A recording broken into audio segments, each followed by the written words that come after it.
Hello, friends. Today is going to be a very, very different stream. Hello. Hello, friends. Good night. Welcome to this, my dramatic reading of spooky internet stories. Nice to see you, Seku. Hello, everybody. Welcome. I will be reading spooky stories from the internet. I have a bunch sent to me by my lovely wife, Kitty. Shoutouts to Kitty, by the way. I felt like that we needed to lean in on the spookiness, you know what I'm saying? Hi, Alex. Hi, Daz. Hello. Hello, everybody.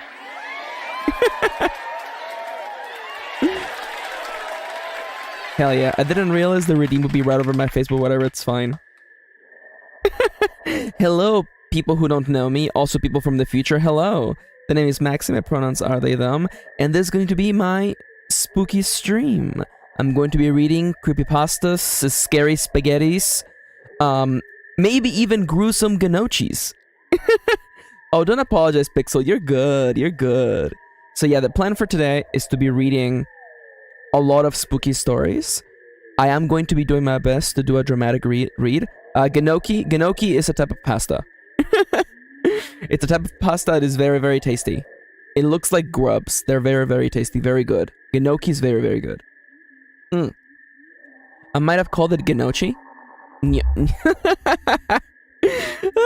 Alright. So. Yo, hi Melty. Hello, hello. Hello. Enjoy the ambience. Lean back. Get comfortable. Get a nice warm something to drink, and prepare yourself for the spooky times we're about to have. We will be beginning tonight's session with a dramatic read of Abandoned by Disney. No worries, Melted. Thank you for coming today. Hell yeah. Yeah, I will be reading stories. I refuse to say yeah. I believe it is Gnocchi. Or it's Gnocchi? Is it Gnocchi? Is the G silent? Like in the word Henome and the word Hernarni? So I do want to make one thing clear. My good friend Kendra was concerned and worried about the stream. And I want to make it clear. This is not going to be a stream where I'm going to be providing feedback on these stories. I'm just going to be reading them. I'm going to be reading them in a dramatic fashion. Ah, thank you. Thank you for explaining that. Hi, Sofufu, hello. It's Halloween in May today. We're reading spooky stories. Kendra has arrived, yes, hello. Oh, hi, Ronnie, hello. It's going to be spooky today. Hello. So, the plan for today is to read spooky stories and to have a fun time. So, please lean back and enjoy. Oh, Summerween! I love that! I love the idea of Summerween. Please do let me know if the ambience and the sound of my voice, it all sounds good. I don't want to destroy anybody's ears. I am leaning a little bit closer to the mic today because we're going to be reading spooky stories. Get excited. Yes. Sounds good to you? Sounds good? Perfect. I'm happy to hear that. Well, I'm not exactly whispering, but I guess it turns out that whispering is actually bad for your voice, especially if you're going to be doing dramatic reads. I'm just going to be speaking in a nice, relaxed reading voice. Tomorrow, I am going to be releasing Roll for Novel, so I am taking this stream as a chance to just relax and enjoy some spooky classic stories. I am familiar with this one, but there's a few that I do not know. So we'll see. Also, hi Irina. Hello. And yes, please do feel free. I can't promise that I will be reading chat the entire time, because I will be reading the story instead. But please feel free to react with emojis, which will be showing up on the screen. Yes. This is one ignited. Yes. I am very, very fond of Abandoned by Disney. It is a really, really silly story. Also, hi Isa. Oh, you don't know me. My narration is, I mean, like, listen, we're gonna have fun here. Oh, that's funny. Oh my god. I feel like I'm the most embarrassing expert guest. Listen, Kendra, it's gonna be fine, okay? Listen. And yes, please do read the pinned comment, please. I won't be doing requests today. I'm just going to be reading the stories, and we're gonna be having fun. I have a little cup of tea with me. What are you drinking tonight? I am excited to be doing some reading, and I did the math for the stories I was going to be doing. Oh my god, Kendra. I did a count. I counted how long it would take me to read these stories, and there was more time than I thought, so I have extra stories backed up in case I need more. So, it's already 5 minutes into the stream, so I think that we're ready to get started. So relax, lean back, and let's enjoy some spooky stories. We will be beginning with the first story of the day, Abandoned by Disney. Let's go. And it begins like this. Some of you may have heard that the Disney Who's the author of the story? Allegedly the story was submitted by someone named Ed. That's it. That's the whole name. Some of you may have heard that the Disney Corporation is responsible for at least one real live ghost town. Disney built the Treasure Island Resort in Baker's Bay in the Bahamas. It didn't start as a ghost town. Disney's cruise ships would actually stop at the resort and leave tourists there to relax in luxury. This is a fact. Look it up. Disney blew $30 million on the place. Yes, $30 million. And they abandoned it. Disney blamed the shallow waters, far too shallow for their ships to safely operate.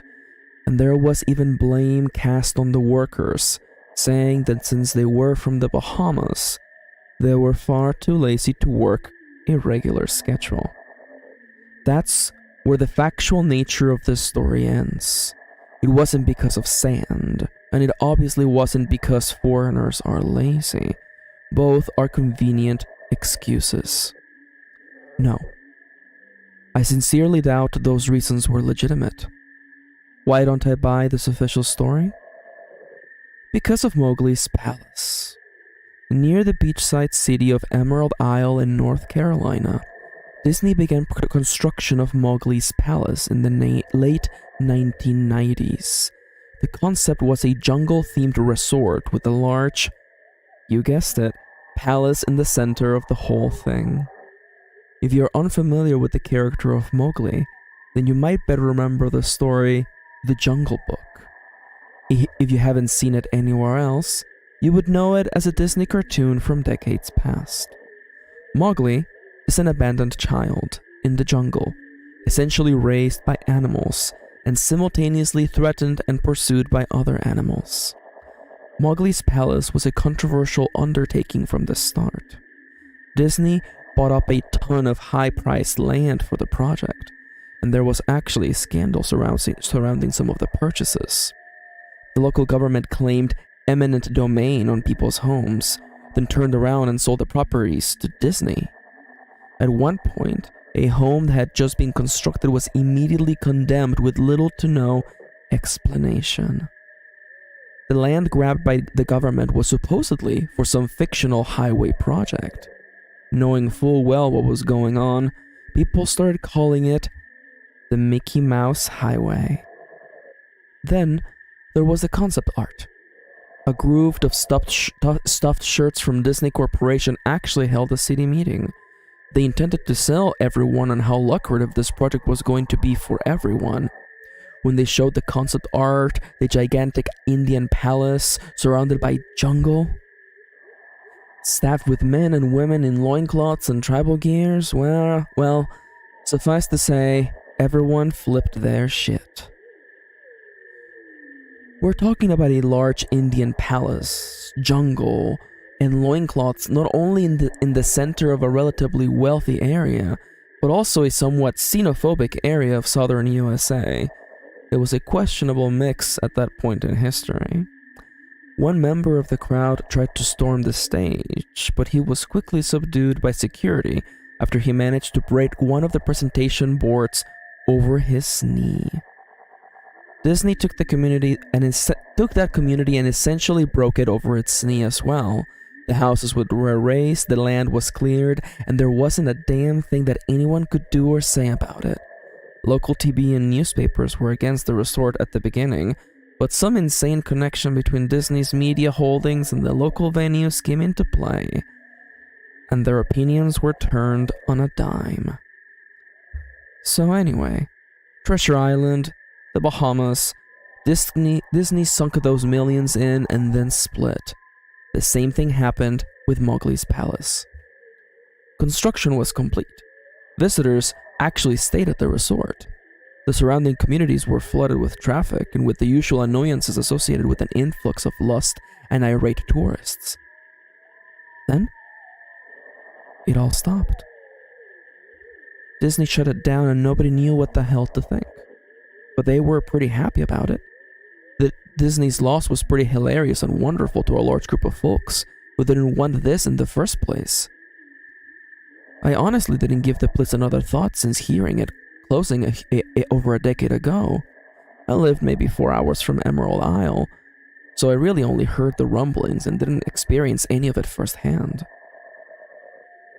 Then I read this article from someone who had explored the Treasure Island resort and posted a whole blog about all the crazy stuff he found there.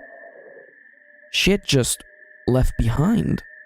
Things smashed, defaced, probably ruined by the disgruntled former employees who had lost their jobs. Hell, the locals from all around probably had a hand in wrecking that place. People there just felt as angry about Treasure Island as the folks here did about Mowgli's Palace. Plus, there were the rumors that Disney had released their aquarium's stock into the local waters when they closed, including sharks. Who wouldn't want to take a few swings at some merchandise after that? Well, what I'm getting at is that this blog about Treasure Island got me thinking. Even though many years had passed since its closing, I figured it might be cool to do some urban exploration at Mowgli's Palace. Take some photos, write about my experience, and probably see if there was anything I could take home as a memento. I'm not going to say I wasted no time in getting there, because honestly, it took me another year after I first found that Treasure Island article to get around to going up to Emerald Isle. Over the course of that year, I did a lot of research on the Palace Resort, or rather, I tried to. Naturally, no official Disney site or resource made any mention of the place. That had been scrubbed clean. Even odder, however, was that nobody before myself had apparently thought to blog about the place or even post a photo. None of the local TV or newspaper sites said one word about the place, though that was to be expected since they all had swung Disney's way. They wouldn't be out there lauding their embarrassment, you know? Recently, I learned that corporations can actually ask Google, for example, to remove links from search results, basically for no good reason. Looking back, it's probably not that nobody spoke of the resort, but rather their words were made inaccessible. So in the end, I could barely find the place. All I had to go on was an old as hell map I had received in the mail back in the 90s. It was a promotional item sent out to people who had recently been to Disney World. And I guess since I had been there in the late 80s, that was recent. I didn't really intend to hang on to it. It just got shoved in my books and my comics from my childhood. I'd only remembered it months into my research, and even then it took me another few weeks to locate the storage bin my parents had shoved it all into. But I did find it. Locals were no help, as most were transplants who had moved to the beach in recent years, or old residents who just sneered at me and made rude gestures the second I managed to say, "Where would I find Mowgli's?" The drive took me through an inordinately long corridor of overgrowth. Tropical plants that had run rampant and overpopulated the area mixed with the native species of flora that actually belonged there and had tried to reclaim the land. I was in awe when I reached the front gates of the resort.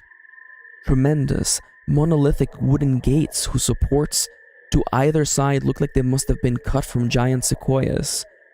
The gate itself had been gouged in several places by woodpeckers and eaten away at the base by burrowing insects.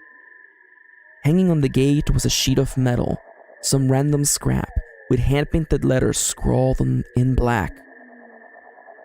Abandoned by Disney. Clearly, it was the handiwork of some past local or an employee who wanted to make some small protest. The gates were open enough to walk through, but not drive. So grabbing my digital camera and the map, whose flip side showed a layout of the resort, I set off on foot. The inner grounds of the place were just as overgrown as the entryway. Palm trees stood unattended and ragged among piles of their own coconuts.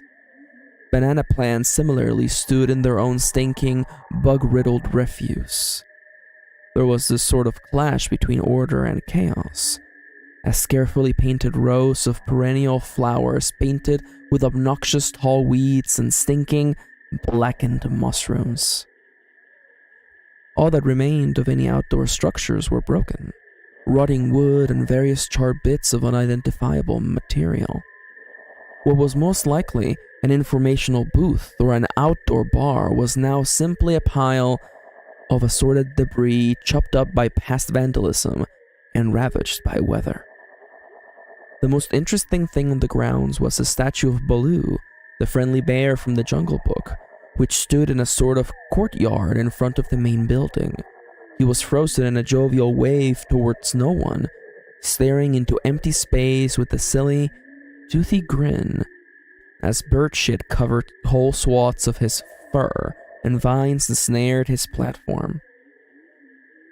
I approached the main building, the palace, only to find the outside of the building covered in graffiti, where the original paint hadn't peeled and chipped away.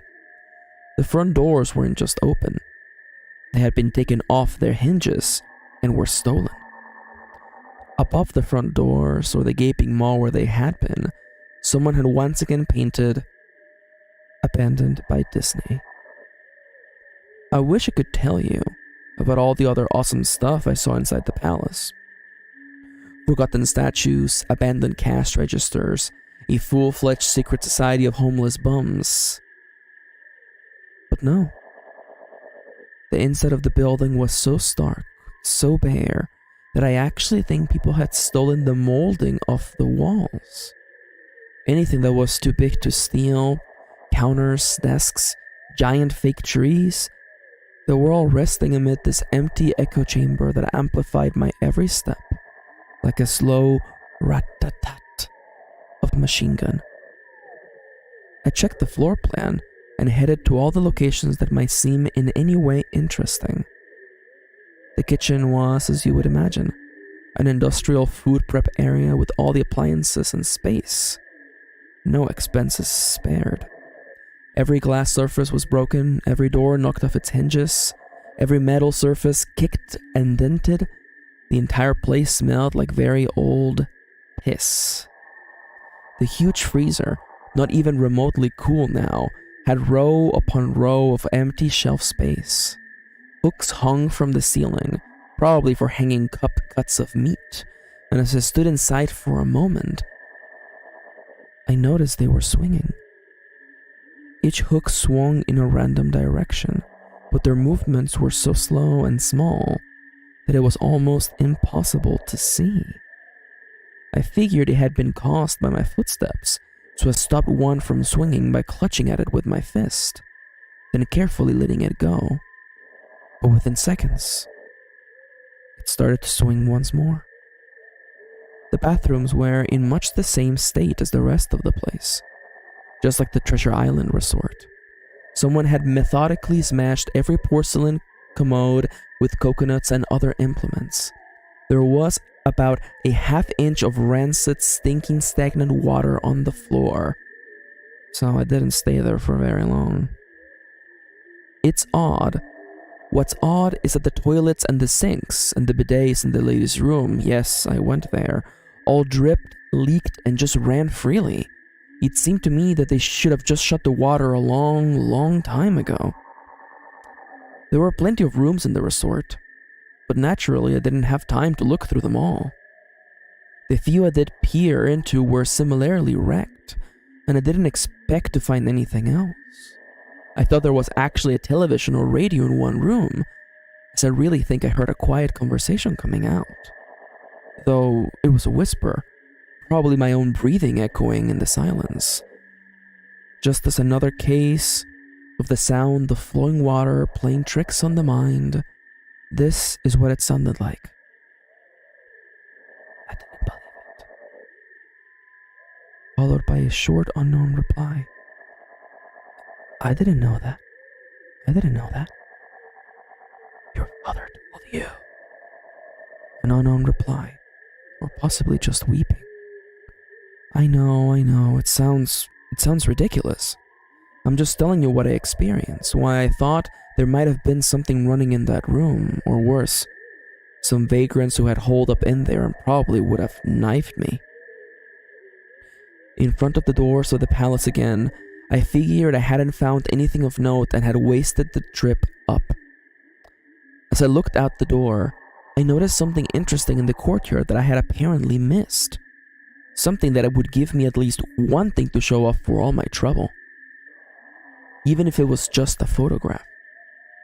There was a lifelike statue of a python, maybe 80 feet long, coiled up and sunning itself on a pedestal right in the center of the area. It was almost time for the sun to start setting, so the light fell onto the object in the perfect way for the photograph. I approached the python and snapped the photo. Then I stood on my toes and snapped another. I moved closer again to get a detail of its face. Slowly, casually, the python lifted its head, looked directly into my eyes, turned, and slithered off the pedestal, across the grass and into the trees. All 80 feet of it. Its head long disappeared into the woods before its tail even left the sunning spot. Disney had released all of their exotic animals onto the grounds. Right there on my floor plan map was the reptile house. I should have known. I had read all about the sharks at Treasure Isle, and I should have known they would do this. I was dumbfounded, just utterly stupefied. My mouth must have been hanging open for the longest time before I came back to earth and snapped it shut. I blinked a few times and backed away from where the snake had been, back towards the palace. Even though it was totally gone, I still wasn't taking any chances and backed away into the building. I took a few deep breaths and slaps to my own face to get myself right in the head.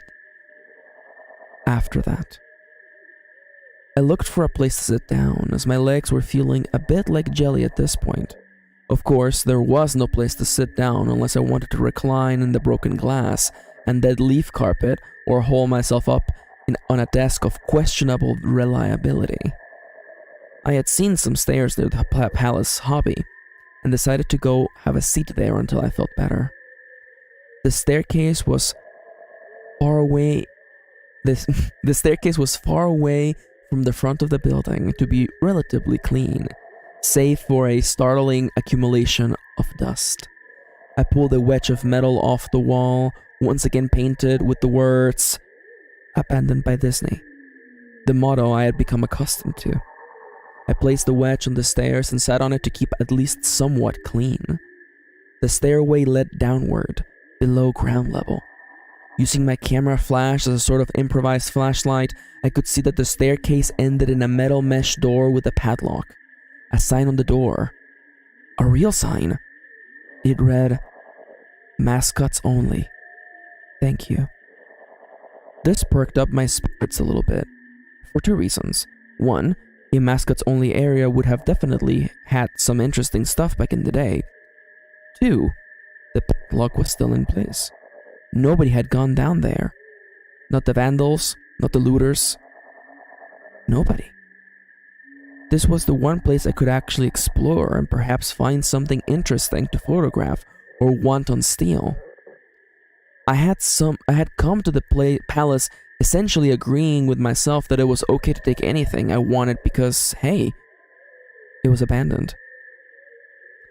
It didn't take much to bust the lock. Well, actually that's wrong. It didn't take much to bust the metal plate on the wall that the padlock was hooked to. Time and decay had done most of the work for me, and I was able to bend the metal plate enough to pull the screws out of the wall. Something nobody else had apparently thought of, or hadn't been able to do at the time. The mascot's only area was startling and very welcome change from the rest of the building I had seen. For one, every second or third fluorescent light overhead was illuminated, even though they flickered and faded randomly. Also, nothing had been stolen or broken, even if age and exposure were definitely taking their toll. Tables had notepads and pens. There were clocks, even a punch-in clock on the wall complete with filled-out time cards. Chairs were scattered around, and there was even a small break room with an old, static-filled television and long rotted-out food and drink on the counters. It was like one of those post-apocalyptic movies where everything is left in the state of evacuation. As I walked the maze-like sub-basement hallways of the mascot's only area, the sights became more and more interesting. As I went further, desks and tables were knocked over, papers scattered and almost melted with the damp floor, and a large carpet of mold was slowly overtaking the real, rotting crimson floor covering. Everything was just sort of squishy. Anything wood disintegrated into mush when I applied even the least amount of force, and clothing items hanging on hooks in one of the rooms simply fell into moist threads if I tried as little as to unhook them. One thing that annoyed me was that the light was becoming more sparse and unreliable as I went further into the dark, suffocating depths of the place. Eventually, I reached a black and yellow striped door with the words Character Prep 1 stenciled on it. The door wouldn't open at first. I figured this was probably where the costumes were kept, and I definitely wanted a photograph of that twisted, stinking mess. Try as I might though, whatever angle or trick I tried, the door wouldn't budge. That is, until I gave up and started to walk away. That was when there was a slight popping sound, and the door creaked open slowly. Inside, the room was completely dark, black. I used the camera flash to look for a light switch in the wall by the door, but there was nothing. As I made my search, I was jarred out of my sense of excitement by a loud electrical buzz. Rows of lights overhead suddenly flashed to life, flickering and fading in and out like the rest I had passed. It took a second for my eyes to adjust, and it seemed like the light was going to just keep getting brighter until all the bulbs exploded. But just when I thought it would reach that critical stage, the lights dimmed a bit and steadied. The room was exactly as I had pictured it. Various Disney costumes hung on the walls, fully put together like strange cartoon cadavers hung from invisible noses. There was an entire rack of loincloths and native clothes on the hangers towards the back. What I found odd, and what I wanted to photograph right away, was a Mickey Mouse costume at the center of the room. Unlike the other costumes, it was lying on its back in the center of the floor like a murder victim. The fur on the costume was rotted and shedding, creating bare patches. What was even odder, however, was the coloring of the costume. It was like a photo negative of the actual Mickey Mouse. Black where he should have been white, and white where he should have been black. His normally red overalls were light blue. The sight was off-putting enough that I actually put off photographing the thing until last. I took a picture of the costumes hanging on the walls. Upward angles, downward angles, side shots to show an entire row of frozen, putrid cartoon faces, some with plastic eyes completely missing. Then I decided to stage a shot. Just one of the bedraggled characters' heads on the slick, grimy floor. I reached for the headpiece of a Donald Duck costume and carefully removed it so the thing wouldn't fall apart in my hands. As I looked into the face of the wide-eyed, moldering head, a loud clattering sound made me jump with fright. I looked down at my feet, and there between my shoes was a human skull. It had fallen out of the mascot head and shattered into pieces at my feet. Only the empty face and lower jaw remained, both staring up at me. I dropped the duck head immediately, as you would expect, and moved from the door. As I stood in the doorway, I looked back to the skull on the floor. I had to take a picture of it. You know, I had to. For any number of reasons that may seem silly, but only if you don't think it through. I would need proof of what happened, especially if Disney was going to somehow make this go away. I had no doubt in my mind, right from the start, that even if it was just gross negligence, Disney was responsible for this. That's when Mickey, the photo negative, opposite Mickey in the middle of the floor, started to get up. First sitting up, then climbing to its feet. The Mickey costume, or whoever was inside of it, it stood there at the center of the room, its fake face just staring directly at me as I mumbled, "No," over and over and over.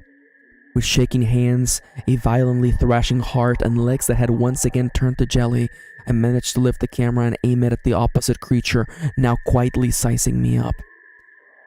The digital camera screen displayed only dead pixels in the shape of the thing. It was a perfect silhouette of the Mickey costume. As the camera moved in my unsteady hands, the dead pixels spread, marring the screen wherever Mickey's outline moved to. Then the camera died. It went blank and quiet and broken. I raised my eyes once again to the Mickey Mouse costume. "Hey," it said in a hushed, perverted, but perfectly executed Mickey Mouse voice. "Wanna see my head come off?"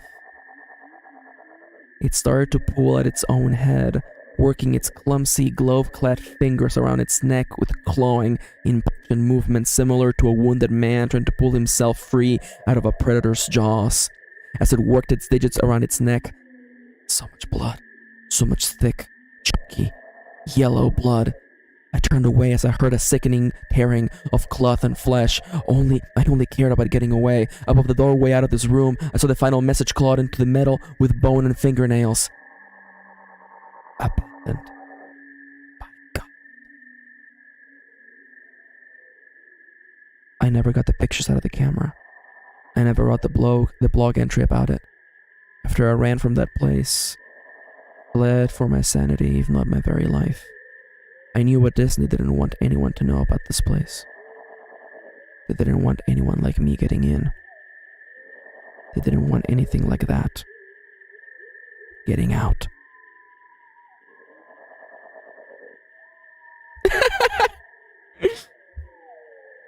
And that is Abandoned by Disney by Ed.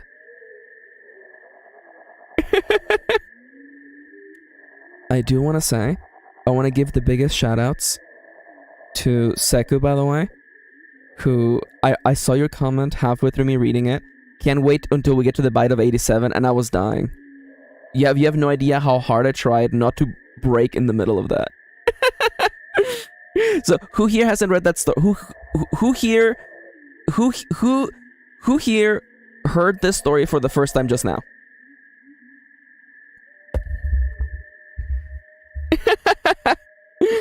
The height of 87? Really? Oh, Charlie hadn't heard this story? Oh, hell yeah. Oh, hell yeah. It's a good one. It's actually pretty well written, all things considered. Yeah. This one I'm familiar with. I'm familiar with this story. Oh my god. Of course, the next stories I know nothing about, so please bear with me as I attempt my best to do a good read. That was about 25 minutes. Okay. It's part of a bigger story, I believe. Is it? I know people have made fan games inspired by it. That's funny, Charlie. I love that. Oh, hi May. Hello. Enjoying the spooky times? Thank you. I again, I knew this story, so I kind of knew what I was getting into. Hi, Pixel.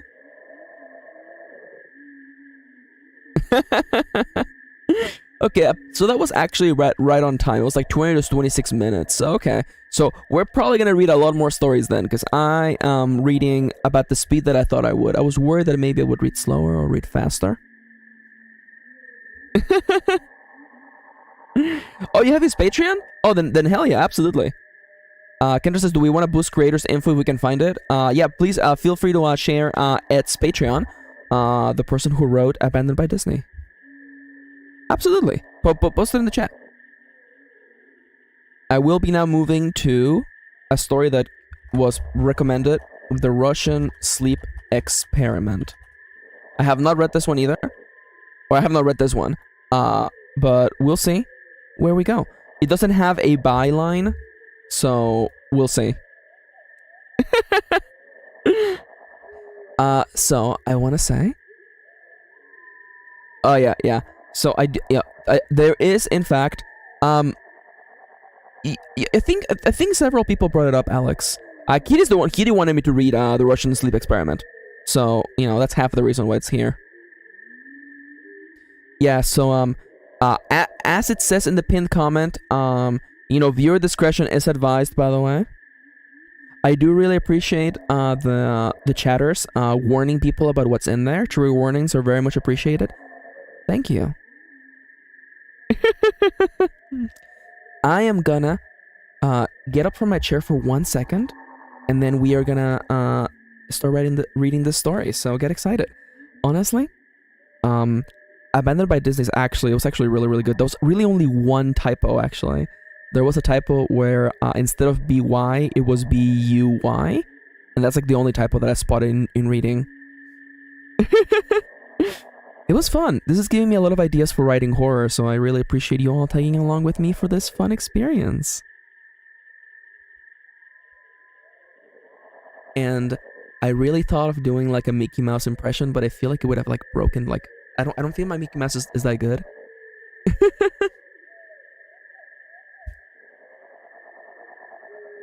And also, if I want to do a Mickey Mouse impression, I have to open up with like woohoo! Hey there. You want to see my head come off? See, it's not good. It's not good. I'm not confident with my Mickey Mouse. I'm really not.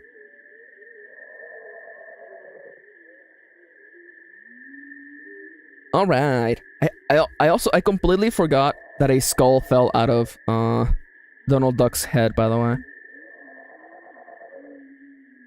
It was funny. It was funny rereading that story and seeing the things that I forgot about. Hi, Joestar! You're coming in at a good time. We just finished one reading and we're gonna start another one. Oh, hell yeah, Kendra. Let me take one more sip. I spoke for basically like half an hour on like 2 sips of tea, by the way. Yeah, while I read Kendra's Hunting. Alright, so. Hell yeah, I love that pixel. Alright, the spookiness continues now, by the way, with a story by the name of The Russian Sleep Experiment.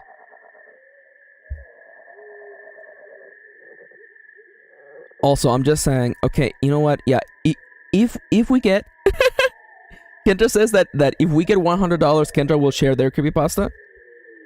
You know what? Let's do it. Yeah. You know what? Yeah. Flash goal. If we get $100 donated to my coffee, top left, by the way, I will force Kendra to share their their creepypasta. So yeah, once again, if you want to support me, there you go.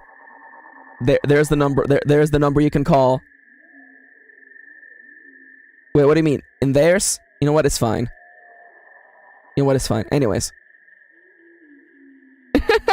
No, I would just give you all the money. I'll just give you the money they sent me. That was gonna be the plan. Anyways. Nuggies aside, let us continue with the reading of the scary spaghettis. Everybody take a deep breath, settle in, and here's hoping that I can read this story well, because this is my first time reading it. I'm going in blind. The Russian Sleep Experiment.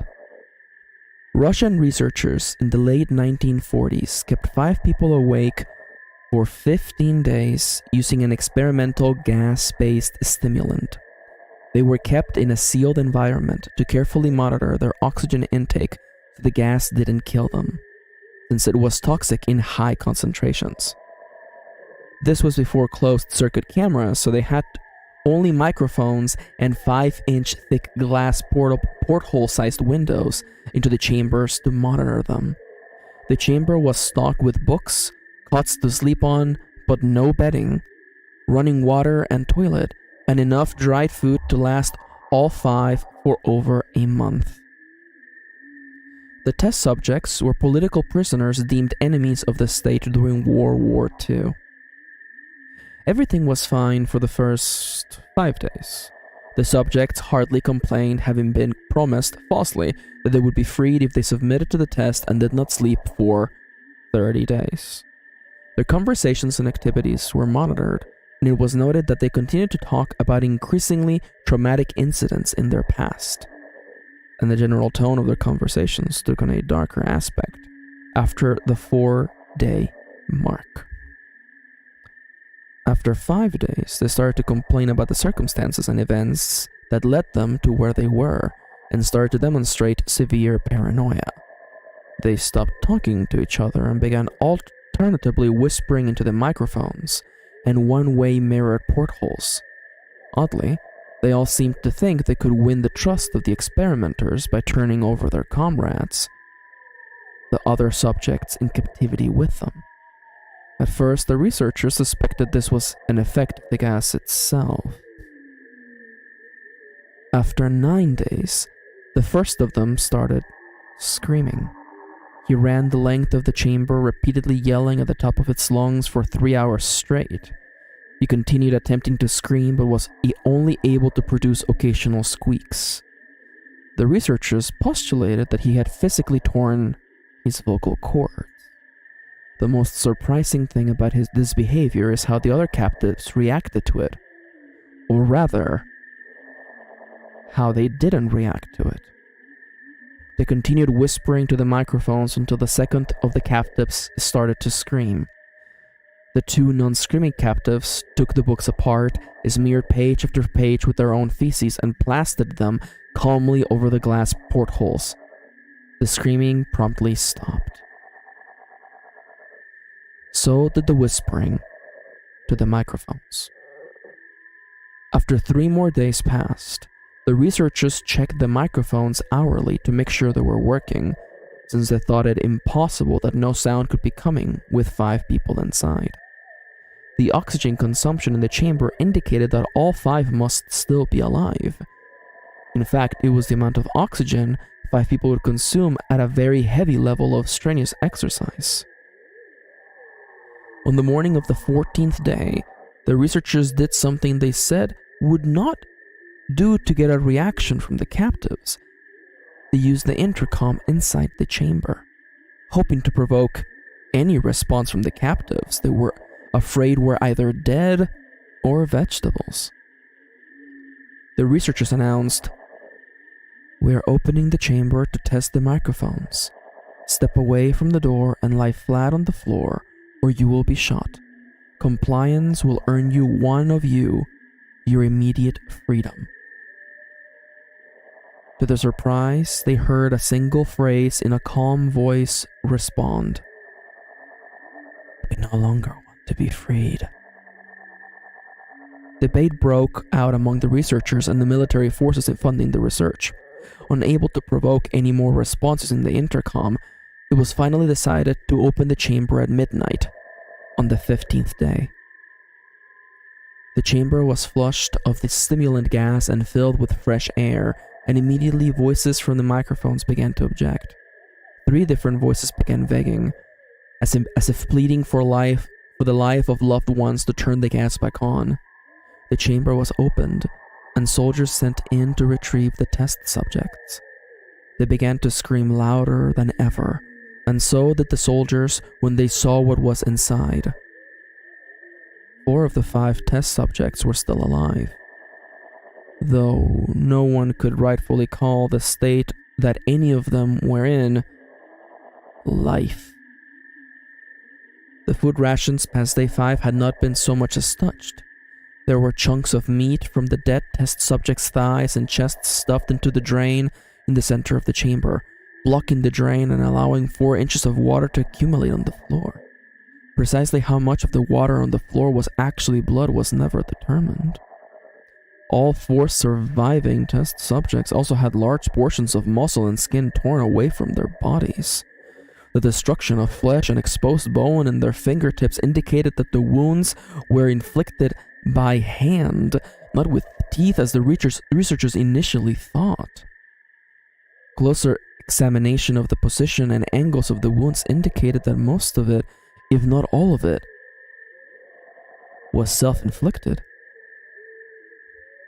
The abdominal organs below the ribcage of all 4 test subjects had been removed, while the heart, lungs, and diaphragm remained in place. The skin and most of the muscles attached to the rib had been ripped off, exposing the lungs through the ribcage. All the blood vessels and organs remained intact. They had just been taken out and laid on the floor, fanning out around the eviscerated but still living bodies of the subjects. The digestive tract of all 4 could be seen to be working, currently digesting food. It quickly became apparent that they were digesting their own flesh that they had ripped out and eaten over the course of days. Most of the soldiers were Russian special operatives at the facility, but still many refused to return to the chamber to remove the test subjects. They continued to scream to be left in the chamber and alternatively begged and demanded the gas to be turned back on, lest they fall asleep. To everyone's surprise, the test subjects put up a fierce fight in the process of being removed from the chamber. One of the Russian soldiers died from having his throat ripped out. Another was gravely injured by having his testicles ripped off and an artery in his leg severed by one of the subject's teeth. Another 5 of the soldiers lost their lives if you count ones that committed suicide in the weeks following the incident. In the struggle, one of the 4 living subjects had his spleen ruptured and he bled out almost immediately. The medical researchers attempted to sedate him, but this proved impossible. He was injected with more than 10 times the human dose of a morphine derivative and still fought like a cornered animal, breaking the ribs and arms of one doctor. When the heart was seen to beat for a full 2 minutes after he had bled out to the point there was more air in his vascular system than blood. Even after it stopped, he continued to scream and flail for another 3 minutes, struggling to attack anyone in reach and just repeating the word "more" over and over, weaker and weaker, until he finally fell silent. The surviving 3 test subjects were heavily restrained and moved to a medical facility. The 2 with intact vocal cords continuously begging for the gas, demanding to be kept alive. The most injured of the 3 was taken to the only surgical operation room that the facility had.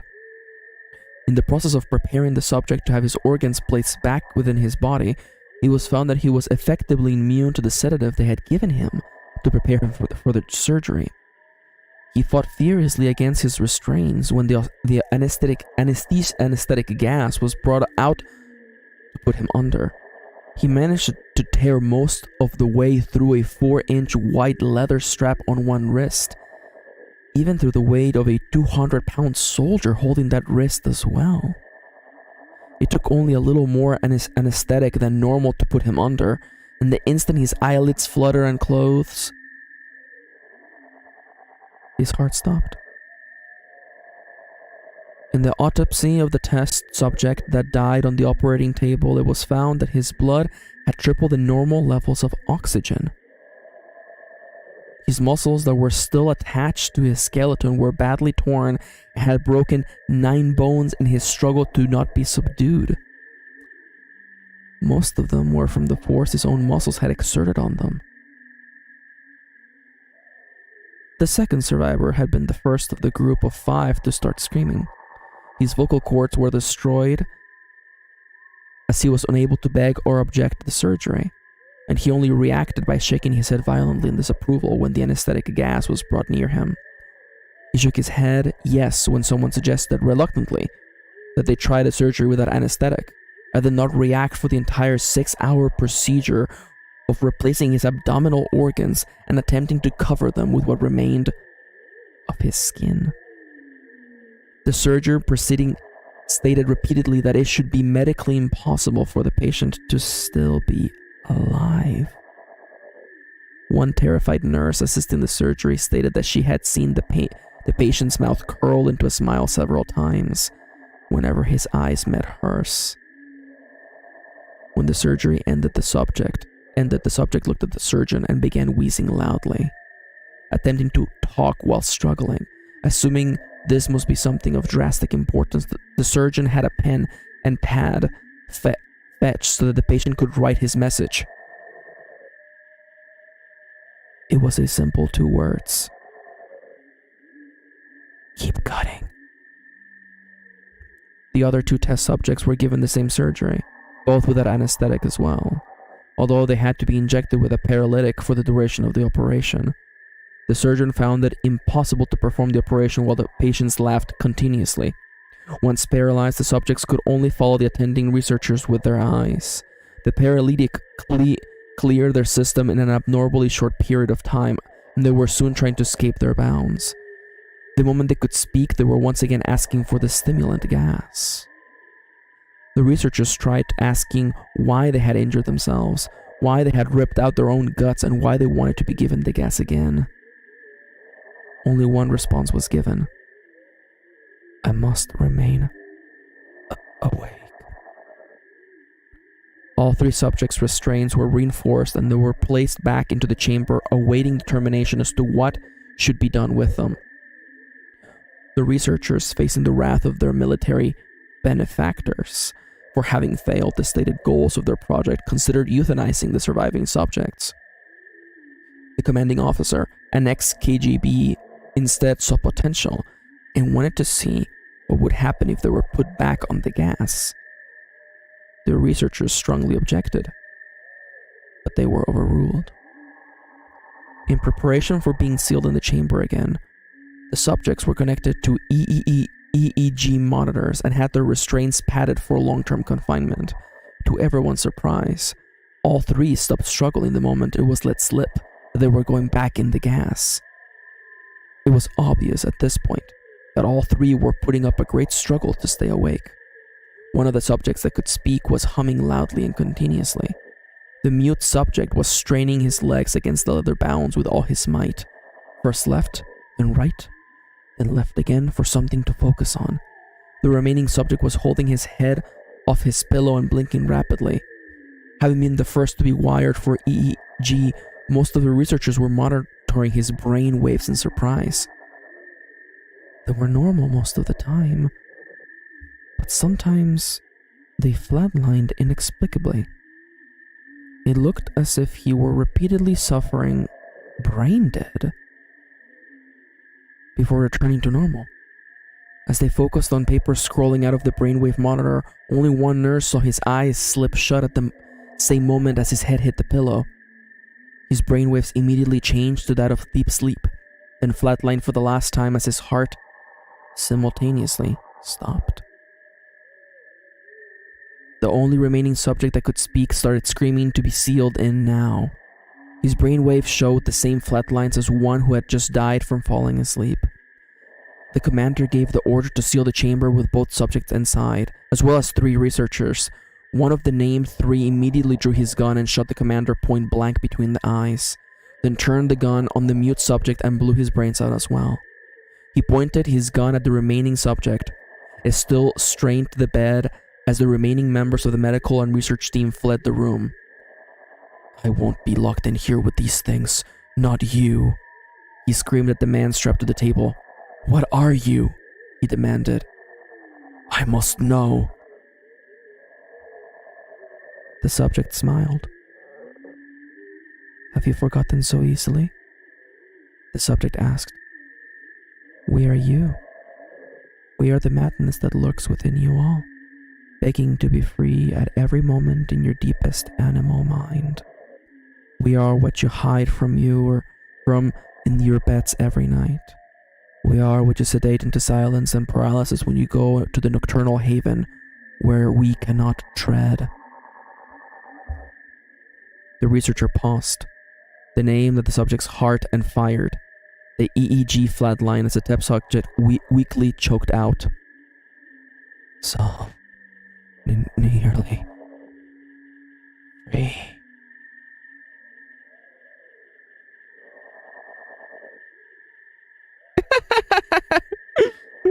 You guys were having fun in the chat. You guys were having a lot of fun in the chat, weren't you? Interesting. Again, I did not know this story. This is this is nice. This reminds me because this is what my friends and I used to do. We would actually I didn't know the story. I had no idea where it was going. No, I knew the last one. I knew Abandoned by Disney. I knew that. So we did this several times where we would go to somebody's place, and this is in our 20s, by the way, we're not like children, and we would just watch like spooky videos, and this reminds me of that. So yeah, I hope we're all having fun reading spooky stories. How was my delivery of this one, by the way? I'm trying to make it dramatic while also reading something for the first time. I tripped a couple times. Thank you. Alex says that the Russian sleep experiment was written by someone named Orange Soda. People thought this one was real for a while. Oh hell yeah, yeah. I can imagine. It's definitely detailed. It's definitely detailed enough. I can imagine people thinking this is real.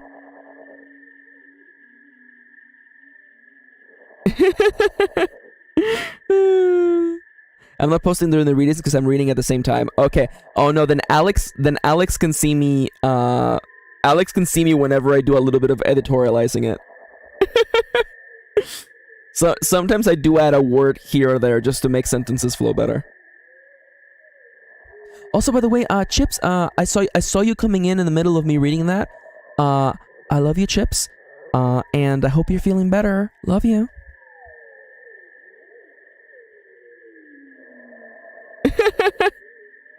Bleh, bleh. No, yeah, see, I feel like I agree with Irina. The reason why this particular story is believable, it's because it definitely I mean, I don't mean to, let's just say, and people point the finger, towards Germany in World War II and Russia during the Cold War, but also the United States also did a bunch of messed up experiments. So that stuff is real as hell. So, it makes sense that people would actually believe a fictional story that kind of touches on that.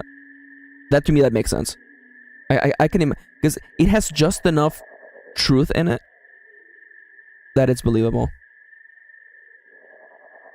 And I was reminded of this recently, actually. I was reminded that, the reason why we know that human bodies are 70% water is because of messed up experiments like the fictional one we just read. Messed up scientists legitimately, you know, boiled people to find out how much of their bodies was water, you know? So, you know, science.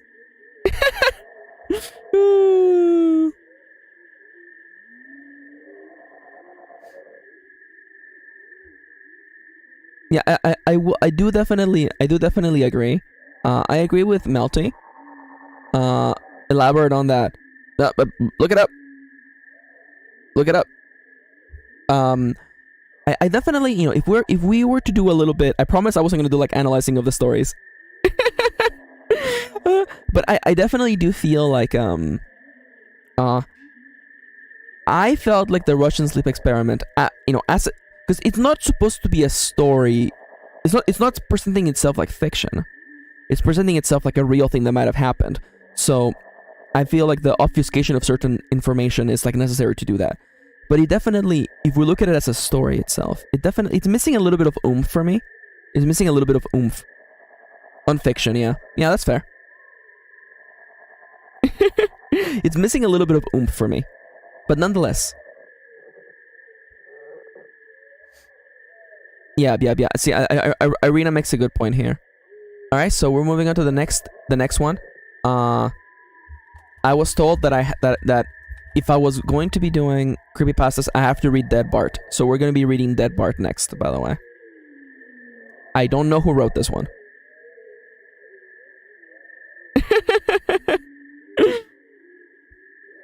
Alright, so I'm gonna take a sip of my tea. We've already been reading stories for an hour. That's fun. This is fun. This one kept me up for hours, says Alex. Oh my god, hell yeah. The one thing I want to say real quick, by the way. Are y'all having fun, by the way? This is actually like really, really chill, by the way. This is like really, really chill. So like if you guys want me to do more of like dramatical reads, I would be down for it. This is actually kind of fun. We have done two. We did Abandoned by Disney and the Russian Sleep Experiment. So yeah. It would be nice. It would be nice. Oh, that's fun. I gotta look into that. Anyways, so let me just take a deep breath and stretch my shoulders for a second.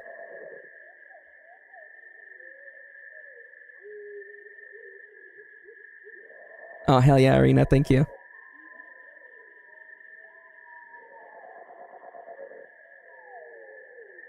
Oh my god. Alex says somebody told me they were up all night browsing Creepypasta Wiki because I posted the Dead Bart story. Hell yeah. Also, yes, there is also in fact singing, even on the spooky streams. Alright. The following story is a short one. It might literally only be like 15 paragraphs. So, we will be reading Dead Bart. You know how Fox has a weird way of counting Simpsons episodes? They refuse to count a couple of them, making the amount of episodes inconsistent. The reason for this is a lost episode from season 1. Finding details about this missing episode is difficult. No one who was working on the show at the time likes to talk about it. From what has been pieced together, the lost episode was written entirely by Matt Groening. During production of the first season, Matt started to act strangely. He was very quiet, seemed nervous and morbid. Mentioning this to anyone who was present results in them getting very angry and forbidding you from ever mentioning it to Matt. I first heard of it at an event where David Silverman was speaking. Someone in the crowd asked about the episode, and Silverman simply left the stage, ending the presentation hours early. The episode's production number was 7G06.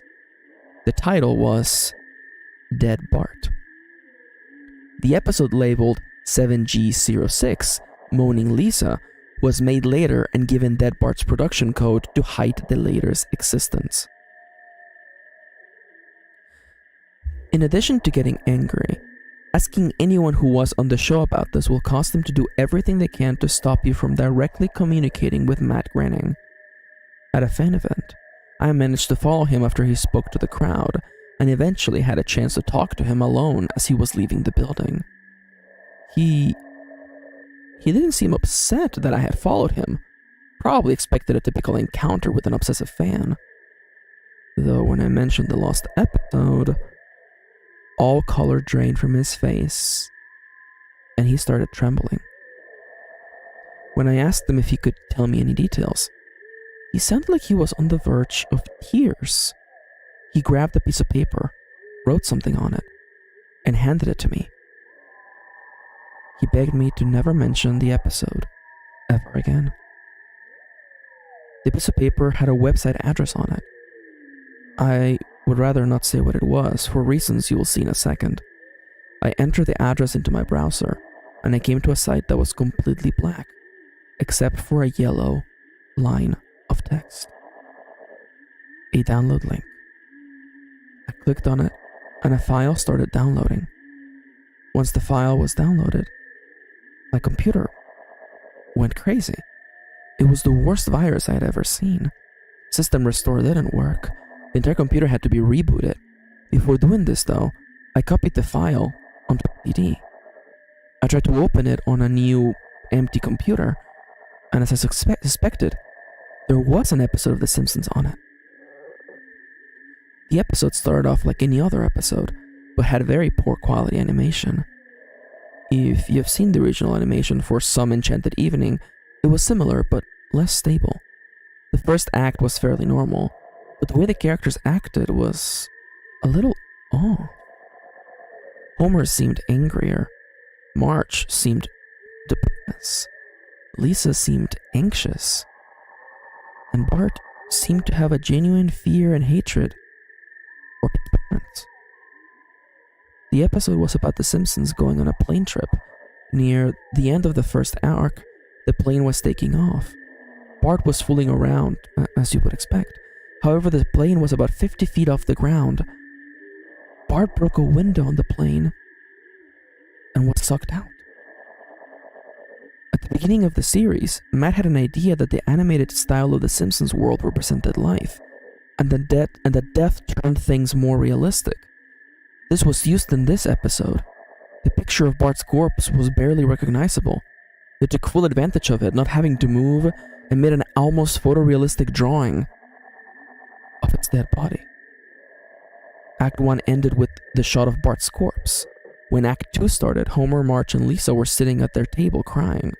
The crying went on, and it got more pained, and sounded more realistic, better acting than you would think possible. The animation started to decay even more as they cried, and you could hear murmuring in the background. The characters could barely be made out. They were stretching and blurring. They looked like deformed shadows with random bright colors thrown on them. There were faces looking in the window, flashing in and out, so you were never sure what they looked like. This crying went on for all of Act 2. Act 3 opened with a title card saying 1 year had passed. Homer, Marge, and Lisa were skeletally thin and still sitting at the table. There was no sign of Maggie or the pets. They decided to visit Bart's grave. Springfield was completely deserted, and as they walked to the cemetery, the houses became more and more decrepit. They all looked abandoned. When they got to the grave, Bart's body was just lying in front of his tombstone, looking just like it did at the end of Act 1. Then, the family started crying again. Eventually they stopped, and just stared at Bart's body. The camera, it zoomed in on Homer's face. According to summaries, Homer tells a joke at this part, but it isn't audible in the version I saw. You can't tell what Homer is saying. The view zoomed out as the episode comes to a close. The tombstones in the background had the names of every Simpsons guest star on them. Some that no one had heard of in 1989. Some that hadn't even been on the show yet. All of them had death dates on them. 4 guests who died since, like Michael Jackson and George Harrison. The dates were they would die. The final image was a Simpsons family on their couch, like in their intros, but all drawn in hyper-realistic, lifeless style, just like Bart's corpse. A thought occurred to me after seeing the episode for the first time. You could try to see the tombstones to predict the death of living Simpson guest stars, but there's something odd about most of the ones who haven't died yet. All their deaths are listed as the same date.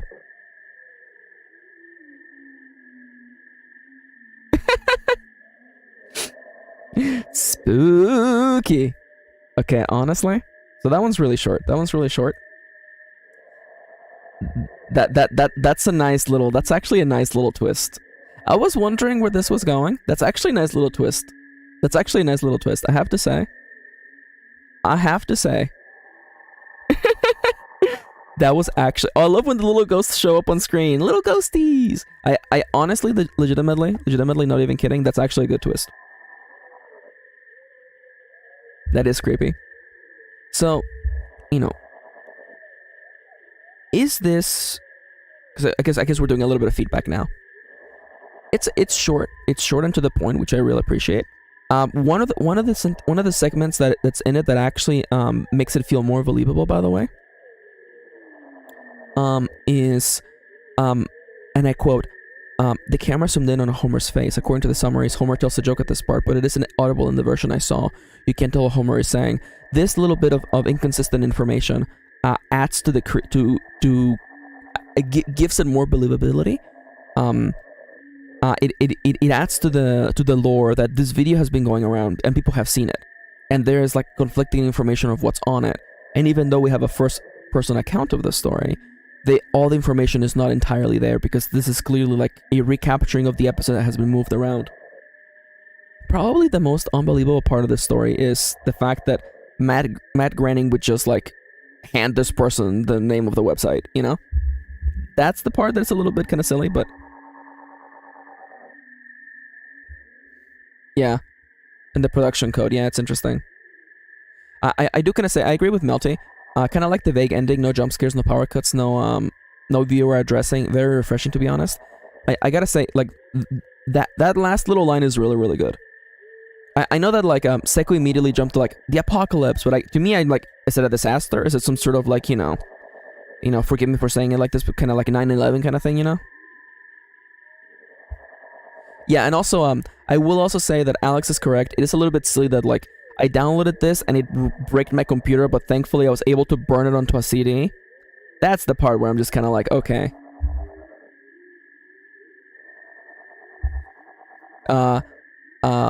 Charlie says, I like how it's like the creators were withdrawn and anxious, bro. Maybe they were just on a deadline, you don't know. Yeah, it's true. The one thing that gets me with this story, though, is that I am 100% certain that Matt Groening has heard about... Someone has asked him about this thing, even though it's clearly fake.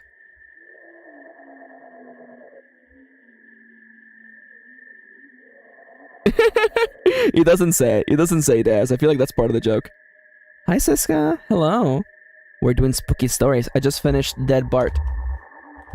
Which means that I am done with all the stories that I was gonna... Originally, the whole stream was gonna be these 3 stories, but then I did the math, and I'm like, there's no way I'm gonna read these in 3 hours.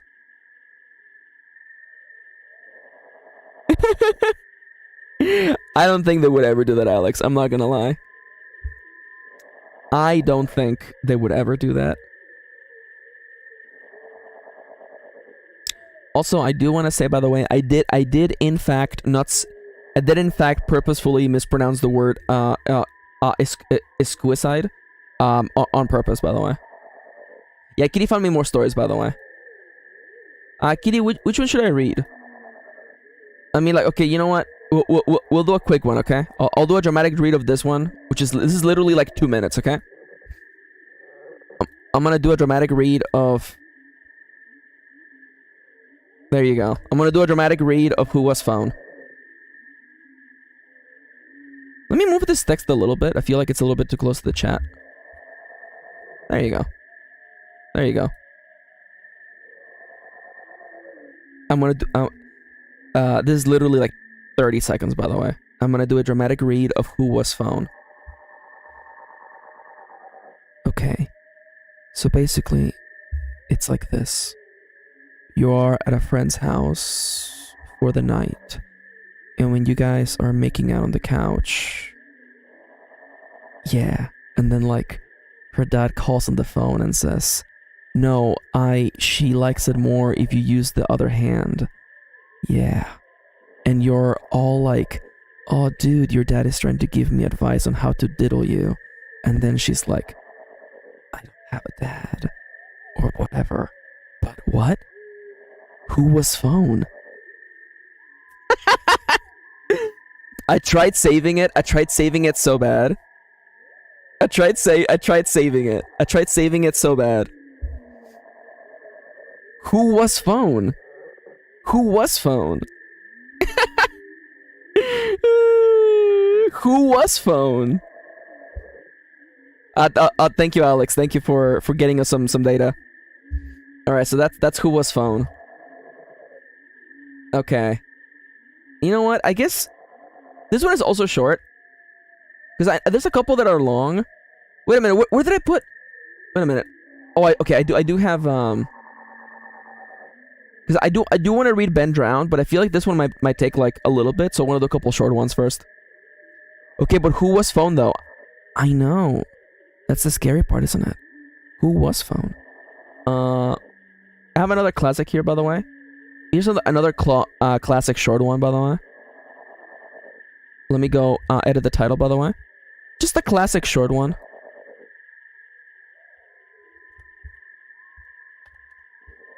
I will be reading the entry for SCP number 173.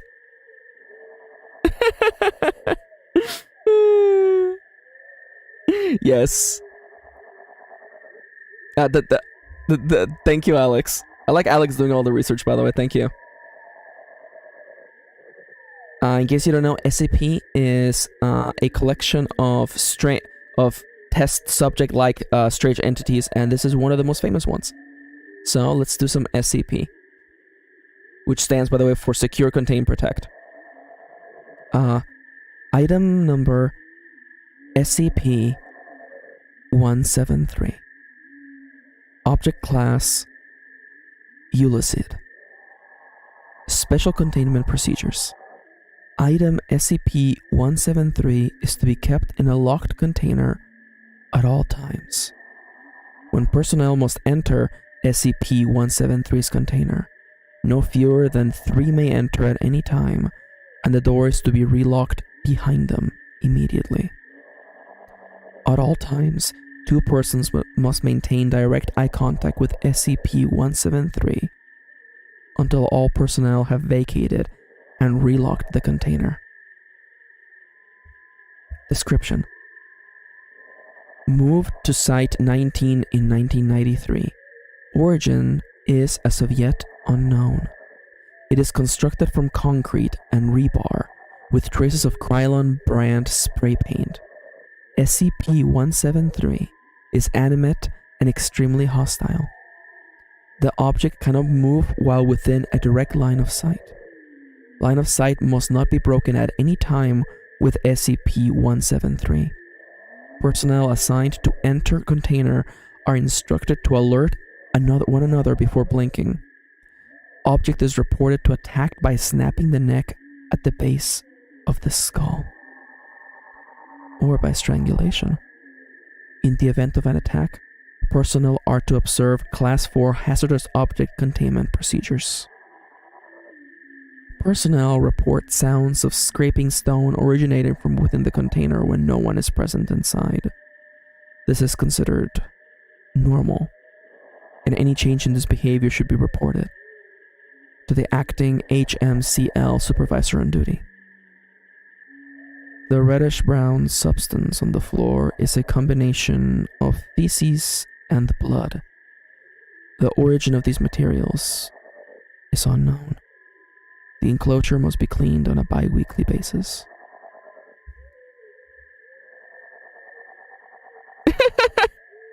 So this is the guy that looks like a little like stone statue. So the idea of a monster. Ah, thank you. Oh, really? There's lore, by the way, on where the original image was taken down? Let me see.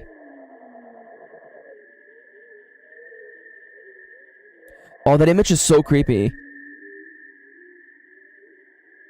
Uh-huh. Why was it removed? Creator information. Oh, they stole someone's art. Ah.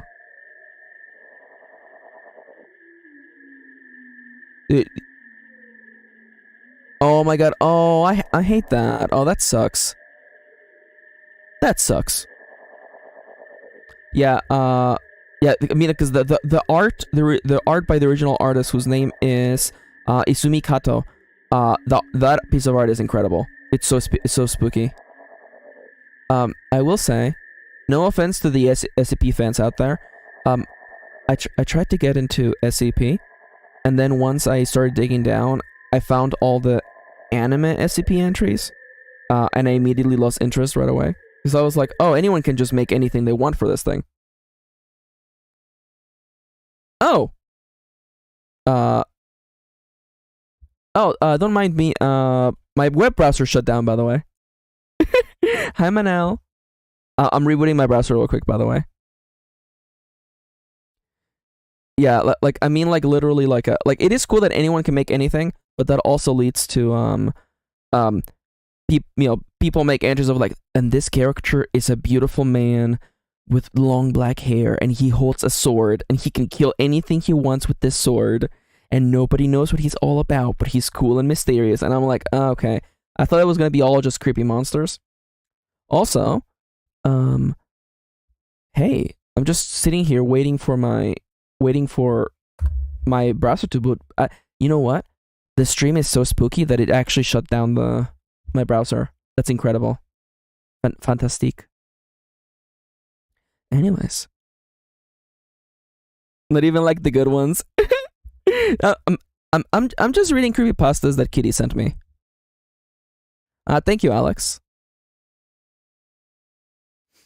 Scary. Sorry, yeah, we lost sound. I don't know what I'm reading next. I mean, I could read Ben Drowned, but I kind of want to wrap up with Ben Drowned. Also, whenever you feel like rebooting again, browser, I would really appreciate that. That would be really nice, by the way.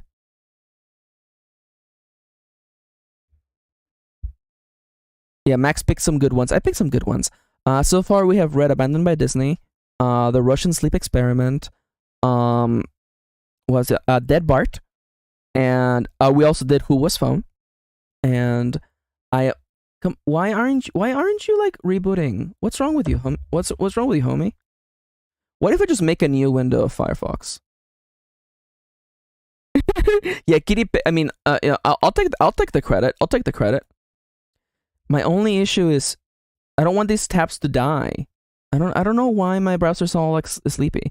Let me actually, you know what? Let me actually go and find, because I know that we need some creepy music. Here you go. I'm gonna play the Cult of the Simulator soundtrack, which is really good. There we go. That way you're not just hearing me in the darkness. It's also still a spooky story, by the way. And I do also believe like there's also like an SCP one where like it's like a vending machine that can give you like juice that gives you superpowers, and I'm just like, okay, this is silly. No offense to any. Okay, I'm just gonna close the. I'm gonna close my browser. I'm gonna open it again. Depending on the next one, I may need to mute until I finish eating lunch. No worries, Charlie. I'm gonna close Firefox. Can I get a less angry song, please? My computer's being very, very silly. Is my computer haunted? Oh no. Is my computer haunted? While I'm rebooting my Firefox, I do want to let you know, by the way. Ooh. What happened to the music? I didn't plan this, but wouldn't it be cool if like the stream just got cut off here randomly? Like you hear like the FNAF screen and then the stream just gets cut off, by the way? Wouldn't that be funny? Wouldn't that be funny though?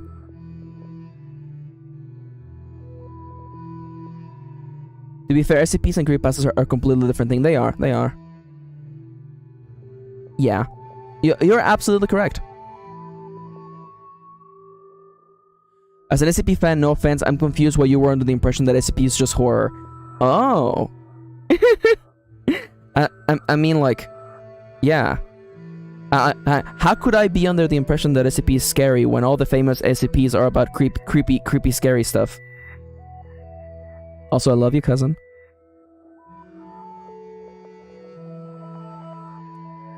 Oh my god.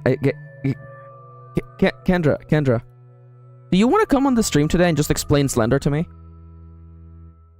Explain Slender Man to me, by the way. Oh my god. I love that. I love Sofifi hitting me with the SCPs. Yo, Firefox, what's your problem, homie? We gotta get back to work. Unless I change the stream to just Kendra just explaining Slender to me. Damn it, Kendra.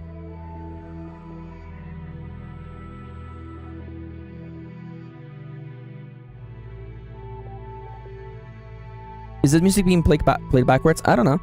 This is a soundtrack to the game Cultist Simulator by, let me find the person who did it. The person who did it is Mickey Mar Productions. I love that game. That game is really good.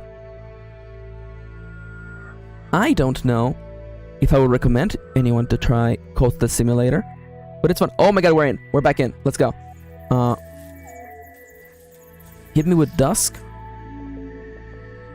We're back. We're actually back. All right, I have to get the links back for some reason, but it's fine. History. Open up the history. You know, it's not a VTuber stream without some scuffing. You know what I'm saying?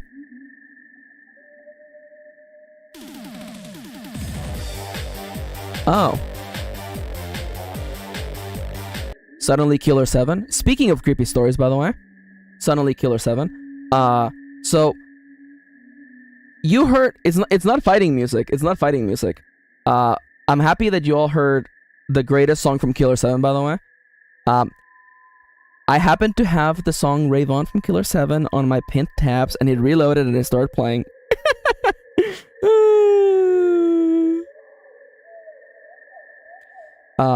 That song is badass. It's the composer for that song is the guy who composed Dingle Rompers. And you can tell because it's such a Dingle Romper song. And by Dingle Rompers, I mean Danganronpa, by the way. Also, by the way, I do want to tell you all, by the way, that the thing that I'm using for the background sound, by the way, is it's mynoise.net. Mynoise.net is a great website with a bunch of sound generators you can use. You can use them to like be creative or like just like focus on stuff. It's great. I fully recommend checking it out. I'm actually a supporter of that page. Actually, I love it. You can customize the sounds and everything. Like for instance, let me just show you real quick. Here's the sound we're using is Dark Forest, and I can add more sounds if I want it. You know, I can actually customize the sources of sound. But I just want spooky today. So we're back to spooky. Alright, and now to put this away. And now for me. Dingo Rompers, it's true. Also, thank you, Kitty. We were chatting with Plague yesterday, and he gave us the greatest quote, by the way. Less boss, more boozy. And a real quote that Plague said to us while chatting. Okay, so I'm reopening the tabs that I closed by mistake, by the way. So I have... Oh my god, I do want to do Ben Drowned. We will probably finish with Ben Drowned. So people in chat, I'm going to give you an option, okay? I want people in chat to decide. So, the three options are, at this moment... I'll get... Oh, this one's really short, actually. Okay, this one's pretty long, it seems. Oh, okay, so... I mean, I'll just read them all, actually. Cicadas are scary. I like that. Quote number 28. Don't say whack shit that will make me look bad by association. Thank you. Oh no. I am just doing a calmer voice for the stream. I am just doing a calmer voice because I'm leaning closer to the mic. And I'm reading spooky stories. It's on purpose. Thank you for checking in on me, though, Manel. Oh, Irina, that is the most terrifying thing I've heard today. I'm not even kidding. Alright, so, in that case, let us continue. I'm gonna put you over here. You're good. Next up... Oh, this is a short one, too. Alright, so... The next story we'll be reading is titled... Gateway of the Mind.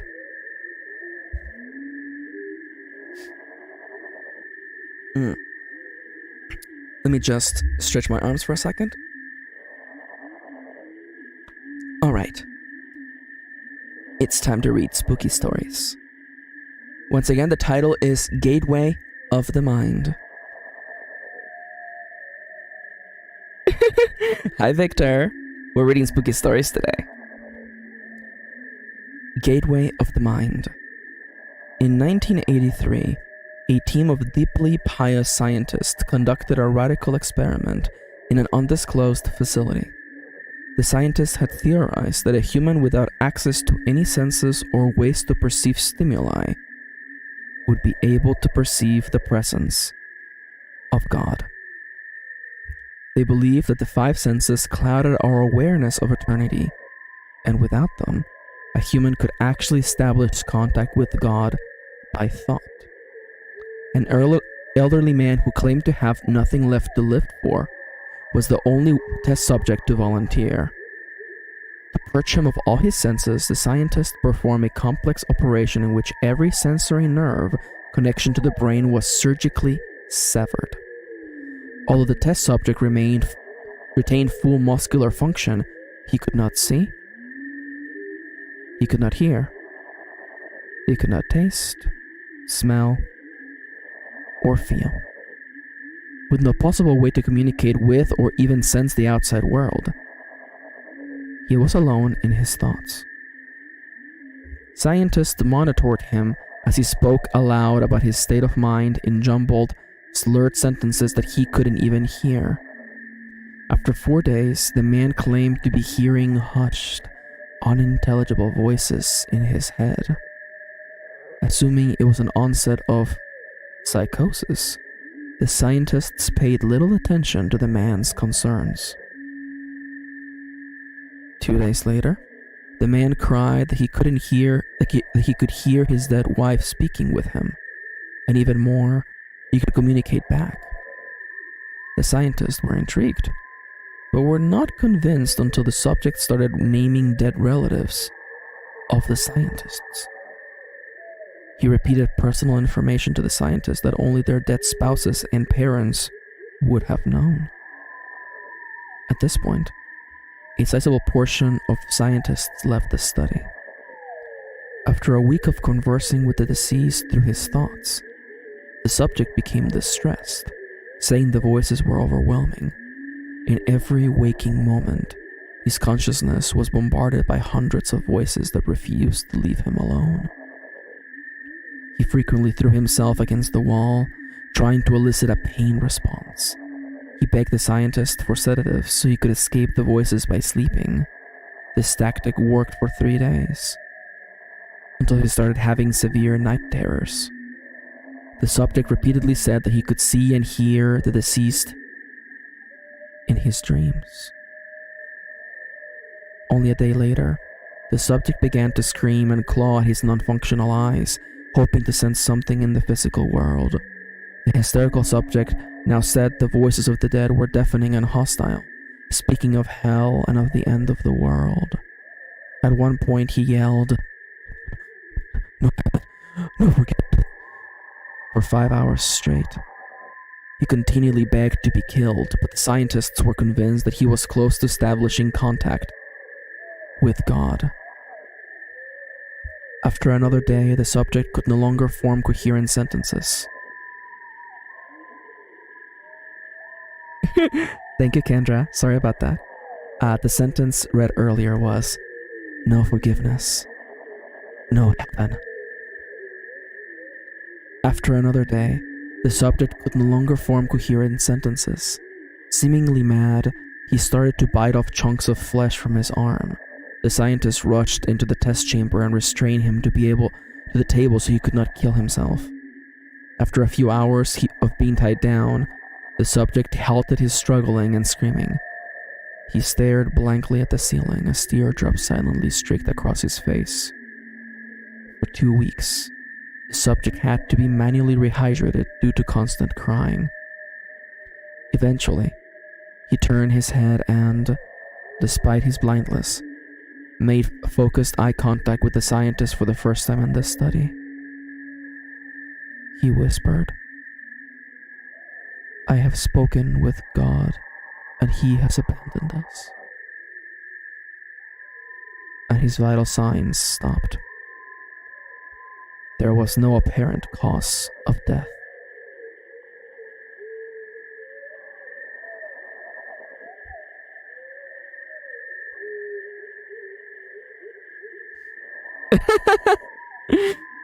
Okay, so I will be better about using whispering, by the way.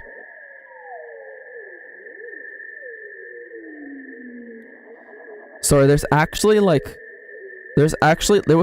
like an asterisk indicating like there's actually like real world information like added to here about a study in 2000 in San Francisco. It's crazy.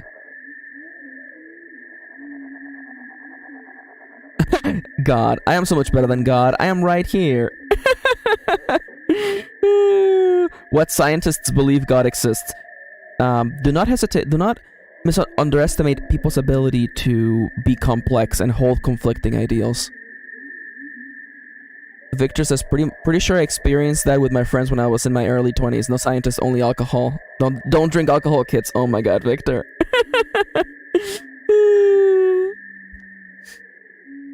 Oh yeah. Oh, no worries, sorry. Yeah, oh no, I definitely get you. And also, we know that this isn't how perceiving no senses works. Yeah, this is definitely, it's one of those things where, like, if you don't know about how the human brain works, this seems like it's really like, oh wow, it really could be like this, but no, it doesn't. It doesn't. Especially people who have gone on sensory deprivation chambers. Yeah, it's the parts of the story that feels like they fall apart. Like Alex is saying, and they thought he would start to communicate with God, but why did they write off the voices he was hearing as psychosis? Yeah.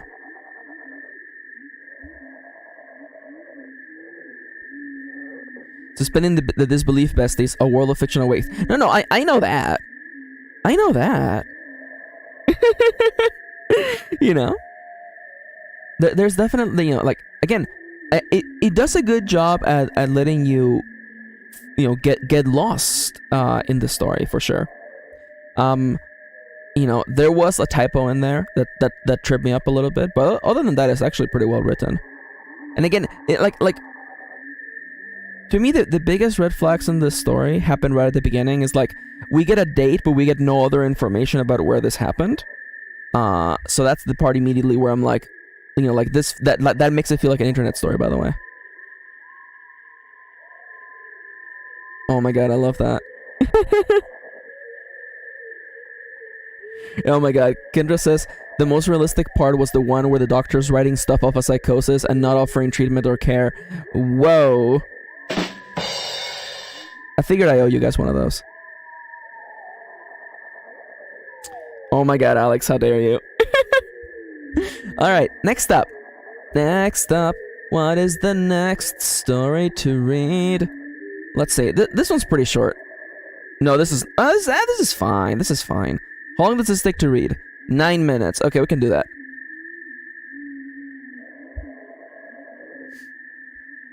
Alright, everybody. I want you all to prepare yourselves, because it's time for a story titled The Rake. It's time for The Rake. How do I check the read estimate? So if you're using a browser like like Firefox, and you click on the little page icon on the address bar, it turns the website from, you know what, I'm gonna show you. I'll show you. Well, Kendra's being triggered. So the website goes from looking like this to looking like this, and at the top of the bar it tells you how long it takes to read. I could actually even just listen to it. You can even just do that on Firefox. Creepypasta.fandom.com. The Rake. See? Isn't that neat? Isn't technology neat, by the way? Can you show the images? No, I'm not showing images today. You want to see something? What, you want to see if you're in this photo? Were you in the production of this photo, Kendra? Alright, sure, why not? Why not? Here you go, Kendra. Here's a scary photo that I'm half covering with my body. Let me actually move on. Let me remove myself for a second so you can all see the spooky photo. There you go. Spooky photo. Have you seen what you wanted to see, Kendra? Alright, I'm back. There you go. Boop. Scary. Alright. Let us begin with the telling of a story titled The Rake.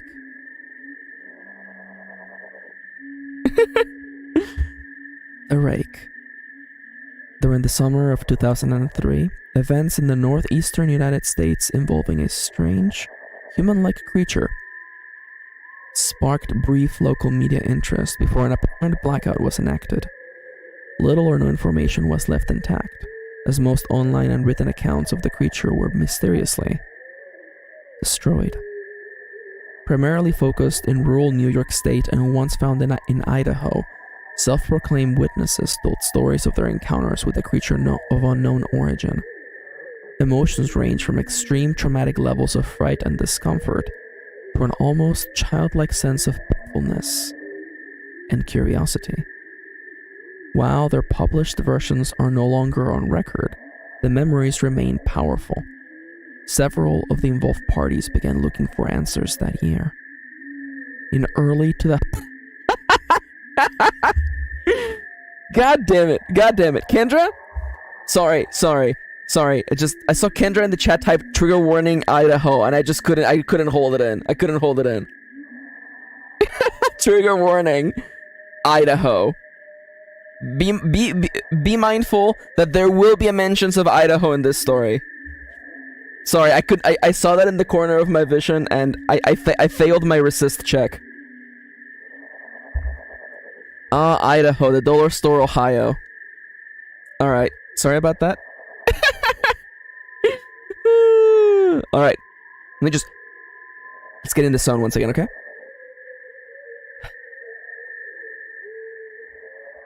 In early 2006, the collaboration had accumulated nearly 24 documents dating between the 12th century and present day. Spanning 4 continents, in almost all cases the stories were identical.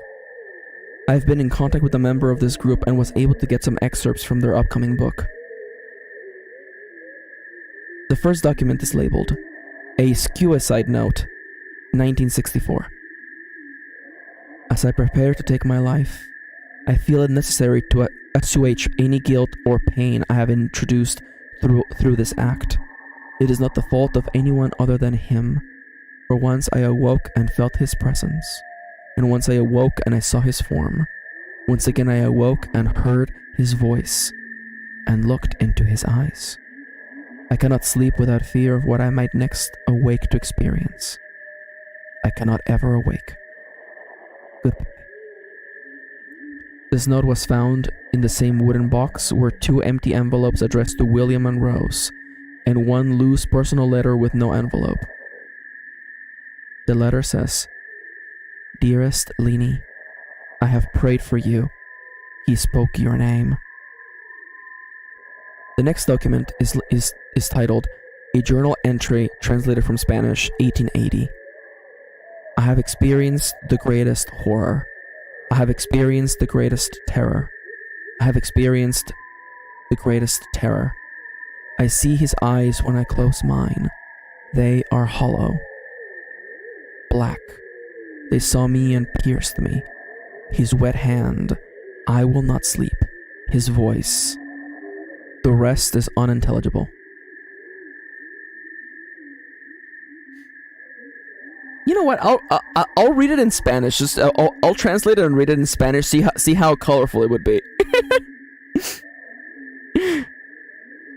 1880. Yo he experienciado el terror más grande. Yo he experienciado el terror más grande. Este es el terror más grande. Yo veo sus ojos cuando cierro los míos. Están vacíos, negros. Me ven y me cortan. Su mano mojada. Yo no puedo dormir.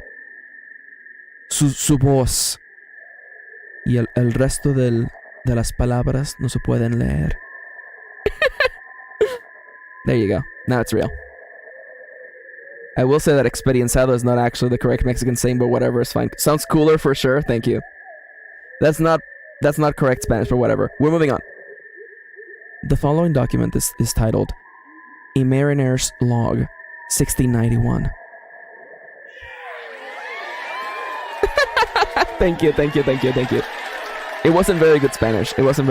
No, nobody clapped. It wasn't very good Spanish, but thank you, Charlie. Thank you. The little mousey falling next to me, I love that.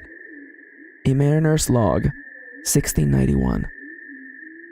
He came to me in my sleep. From the foot of my bed I felt the sensation. He took everything. We must return to England. We shall not return here again at the request of the Rake. The following document is labeled From a Witness, 2006. 3 years ago, I had just returned from a trip from Niagara Falls with my family for the 4th of July. We were all very exhausted after a long day of driving, so my husband and I put the kids right to bed and called it a night. At about 4 a.m., I awoke thinking my husband had gotten up to use the restroom. I used the moment to steal back the sheets, only to wake him in the process. I apologized and told him I thought he was out of bed. When he turned to face me, he gasped and pulled his feet up from the end of the bed so quickly his knees almost knocked me out of bed. He then grabbed me and said nothing. After adjusting to the dark for a half second, I was able to see what caused this strange reaction. There, at the foot of the bed, sitting and facing away from us, there was what appeared to be a naked man, or a large hairless dog of some sort. Its body position was disturbing and unnatural, as if it had been hit by a car or something. For some reason, I was not instantly frightened by it, but more concerned for its condition. At this point, I was somewhat under the assumption that we were supposed to help him. My husband was peering over his arm and knee, tucked into the fetal position, occasionally glancing at me before returning to the creature. In a flurry of motion, the creature scrambled around the side of the bed and then crawled quickly in a flailing sort of motion right along the bed until it was less than a foot from my husband's face. The creature was completely silent for about 30 seconds, or probably closer to 5. It just seemed like a while, just looking at my husband. The creature then placed its hand on his knee and ran into the hallway, leading to the kids' rooms. I screamed and ran for the light switch, planning to stop him before he hit my children.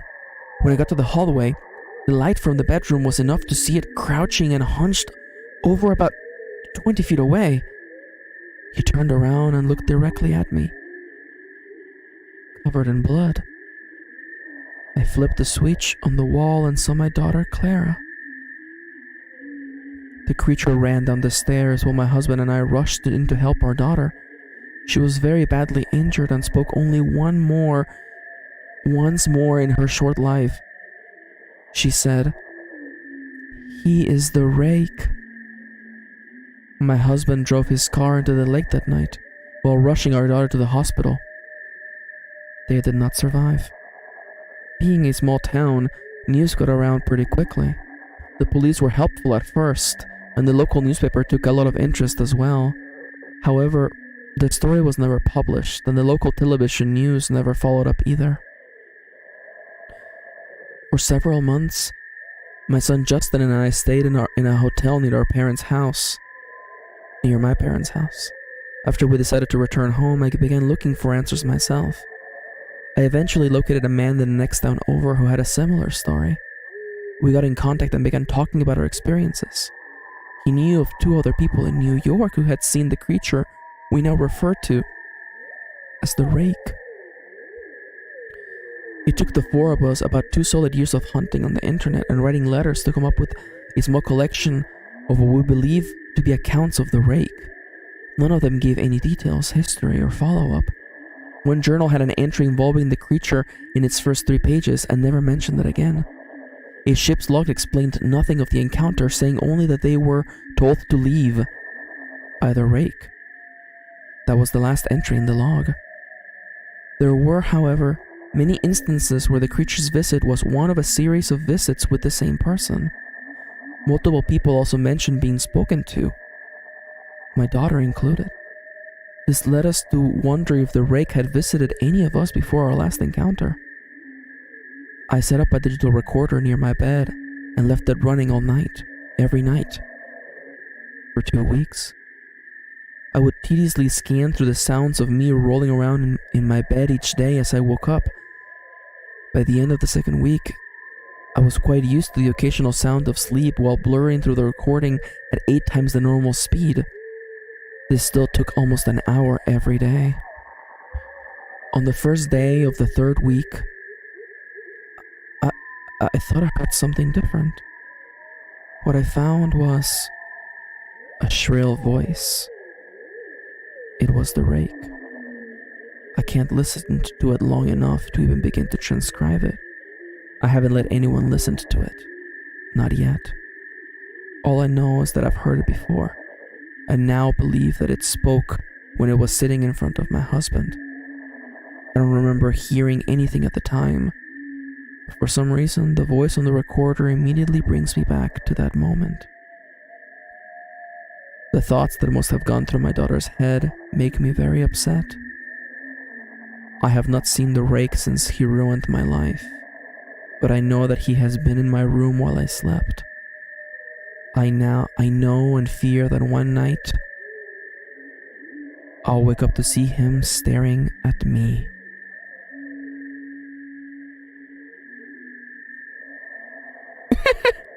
There we go. I'm the Rake man. I'm the one who rakes out the rakes. There you go. Thank you. But who rakes the Rake? No, Kendra says no, because if I saw the Rake on the train, I would simply mind my business like a good New Yorker. Oh my god, how dare you? Sphinx are the hairless cats, right? Sphinx cat. It could have been a Sphinx cat, you know? Listen, I'm not saying that the Sphinx cat murdered that child, but honestly, like, you know, if an owl can cause the staircase to happen, a Sphinx cat can, like, you know, traumatize a bunch of people. I feel confident in that answer. I kind of want to get a Sphinx. I think Sphinxes look cute. They're just like hairless cat. I want to make them a sweater and just like have them bundled up with me all day.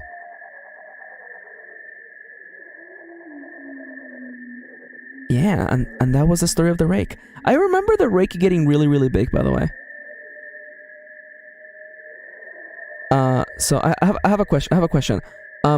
So is there a possibility that Siska, are you hearing me on speakers or on headphones? Because like I'm looking at my sound levels and I'm like, you know, like I'm coming in clear. So I don't know what to tell you. You know, like I'm not whispering as much as I was before, that's for sure. Oh, that makes more sense, Manel. No, yeah, Sphinx are the hairless cats. Seeing a Rake Halloween costume was baffling to Skandra. Charlie says I can hear you fine, but I'm a headphone user. I was texting a friend in a party city like, can you sue? Or did HBO F y'all? Oh my god. So, Kendra, You know what? I'm not gonna. You know what? I don't need to ask because I. Let's just say that I feel like Kendra knows like everyone who freaking like makes these stories. I feel like Kendra like is on the inside. Kendra knows. Kendra knows everybody. Alright, let me get my big bottle of water. Hello. Hi there. I'm reading spooky stories today. We just finished reading The Rake. Yeah. Let's just say Kendra knows everybody, okay? So also at this pace, I think like I might literally need more stories, by the way. But we'll see, we'll see. I might take like some I might actually ask for suggestions later. We'll see. Oh, that's cute. Hook hand car door. Oh my god. I might look that up. But the next one we're reading, by the way, I am reading a story by the name of Smile Dog. The next story is titled Smile Dog.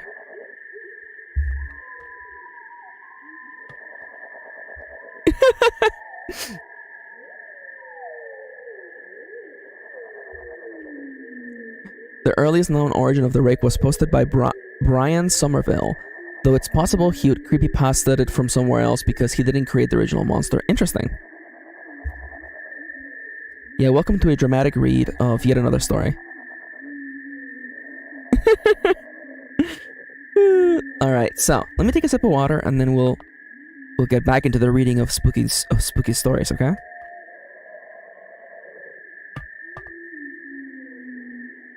Okay.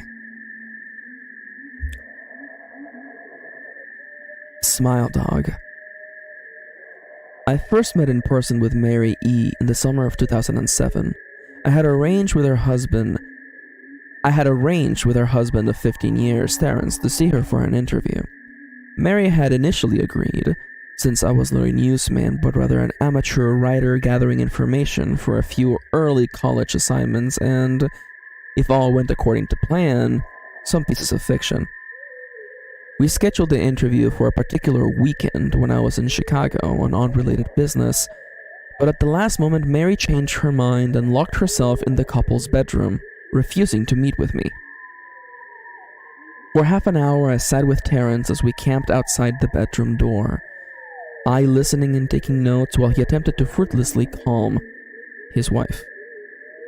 The things Mary said made little sense, but fit with the pattern I was expecting.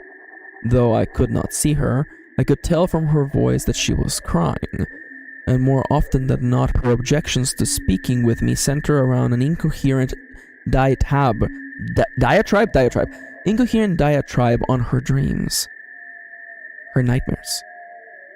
Terrence apologized profusely when he ceased the exercise, and I did my best to take it in stride. Recall that I wasn't a reporter in search of a story, but merely a curious young man in search of information. Besides, I thought at the time I could perhaps find another similar case if I put my mind and resources to it. Mary E. was the size up for a small Chicago-based bulletin board system in 1992, when she first encountered Smile the JPEG, and her life changed forever. She and Terrence had been married for only 5 months. Mary was one of an estimated 400 people who saw the image when it was posted as a hyperlink on the BBS, though she's the only one who has spoken openly about the experience. The rest have remained anonymous, or are perhaps dead.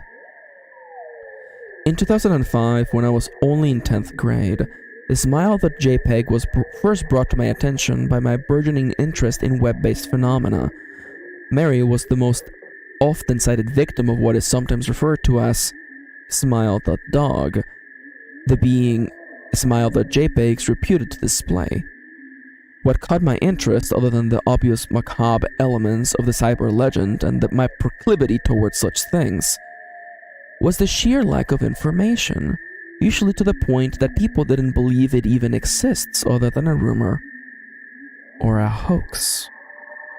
It is unique because, though the entire phenomenon centers on a picture file, that file is nowhere to be found on the internet.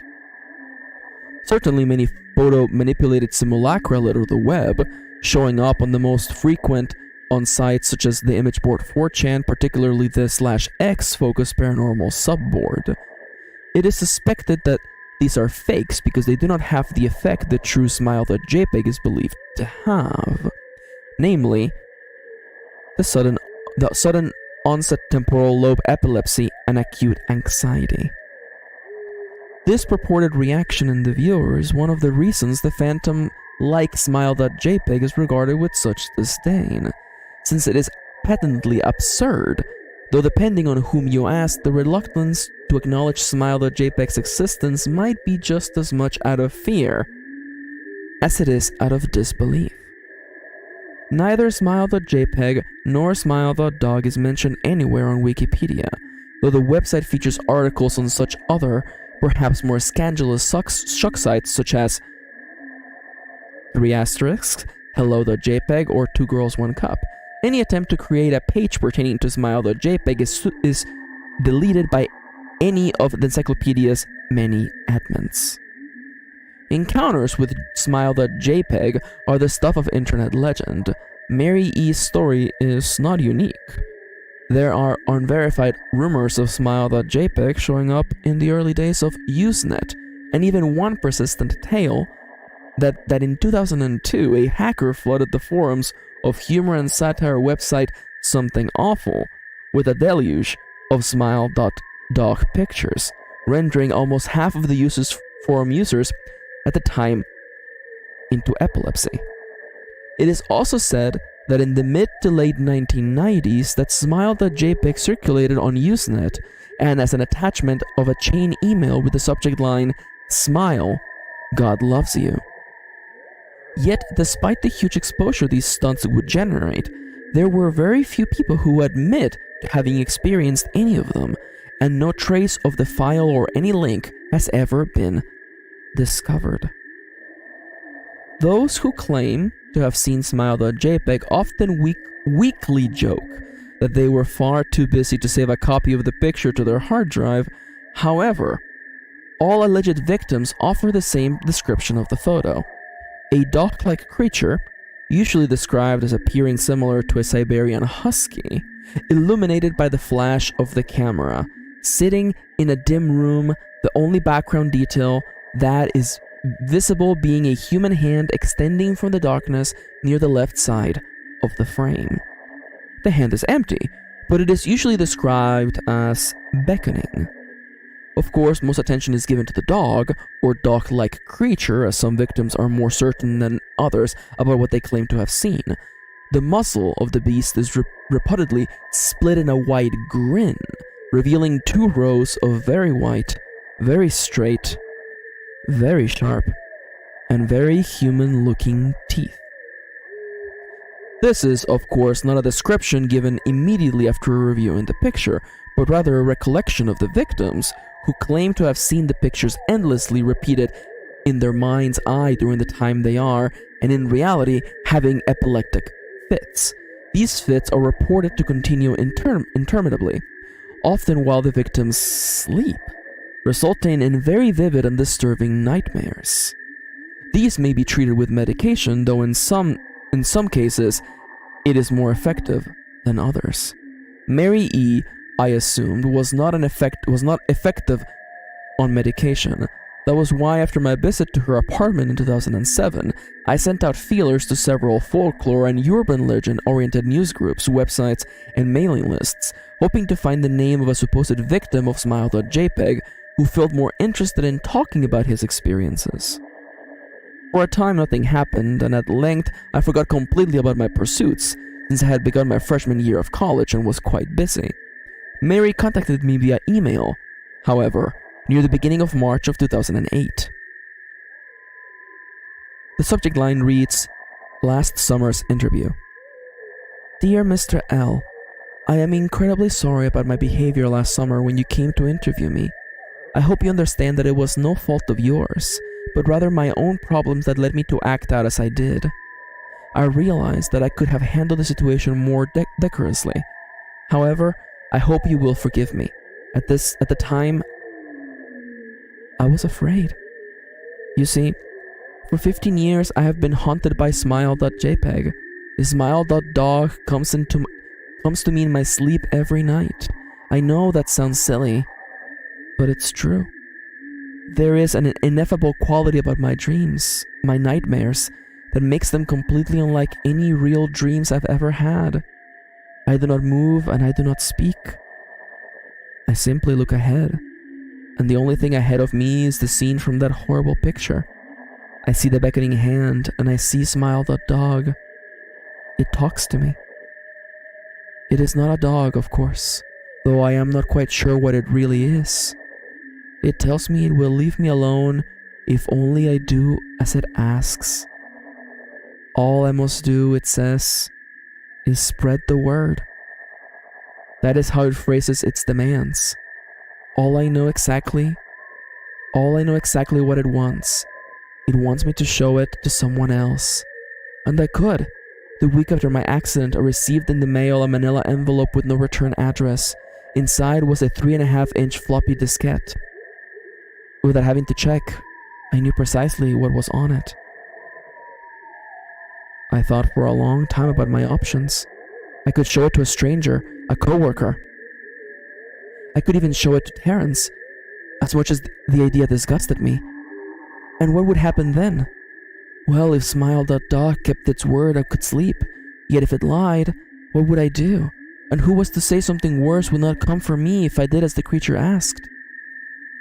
So, I did nothing for 15 years, though I kept the diskette hidden among my many things. Every night for 15 years, Smile.dog has come to me in my sleep and demanded that I spread the word. For 15 years I have stood strong, though there have been hard times. Many of my fellow victims on the BBS board where I first encountered Smile.jpg stopped posting. I heard some of them committed suicide. Others remained completely silent, simply disappearing off the face of the web. They are the ones I worry about the most. I sincerely hope you will forgive me, Mr. Al.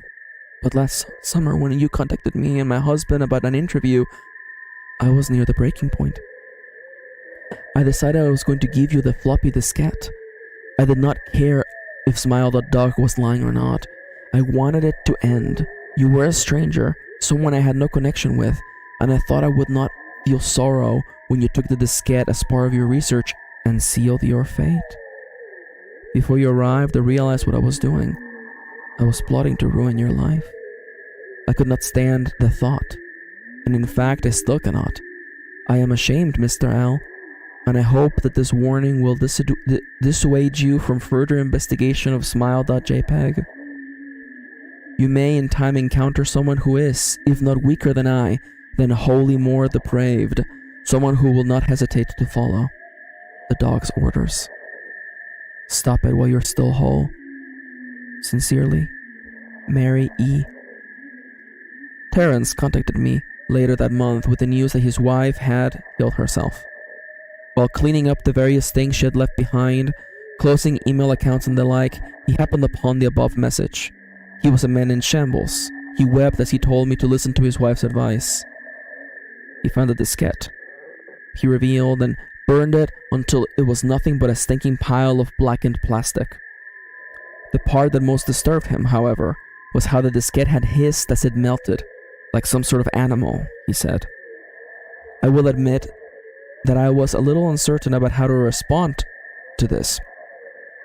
At first, I thought perhaps it was a joke, with the couple belatedly playing with the situation in order to get a rise out of me. A quick check of several Chicago newspapers' outline obituaries, however, proved that Mary E. was indeed dead. There was, of course, no mention of suicide in the article. I decided that, for the time at least, I would not further pursue the subject of Smile.jpg, especially since I had finals coming up at the end of May. But the world has odd ways of testing us. Almost a full year after I returned from my disastrous interview with Mary E., I received another email. The subject line reads, Smile. Hello. I found your email address through a mailing list. Your profile said you're interested in Smile Dog. I have saw it. It is not as bad as everyone says. I have it to you here. Just spreading the word. The final line chilled me to the bone. According to my email client, there was one file attached called naturally smile.jpg. I considered downloading it for some time. It was most likely a fake, I imagined, and even if it weren't, I was never wholly convinced of smile.jpg's particular powers. Mary E's account had shaken me, yes, but she was probably mentally unbalanced anyway. After all, how could a simple image do what smile.jpg was supposed to accomplish? What sort of creature was said that could break one's mind with only the power of the eye? And if such things were patently absurd, then why did the legend exist at all? If I downloaded the image, if I looked at it, and if Mary turned out to be correct, if smile.dog came to me in my dreams demanding I spread the word, what would I do? Would I live my life as Mary had, fighting against the urge to give in until I died? Or would I simply spread the word, eager to be put to rest? If I chose the latter route, how could I do it? Whom would I burden in turn? If I went through with my earlier intention to write a short article about smile.jpg, I decided I could attach it as evidence. If anyone who read the article, anyone who took interest would be affected, and even if assuming the smile.jpg attached to the email was genuine, would I be capricious enough to save myself in that matter? Could I spread the word? Yes. Yes, I could.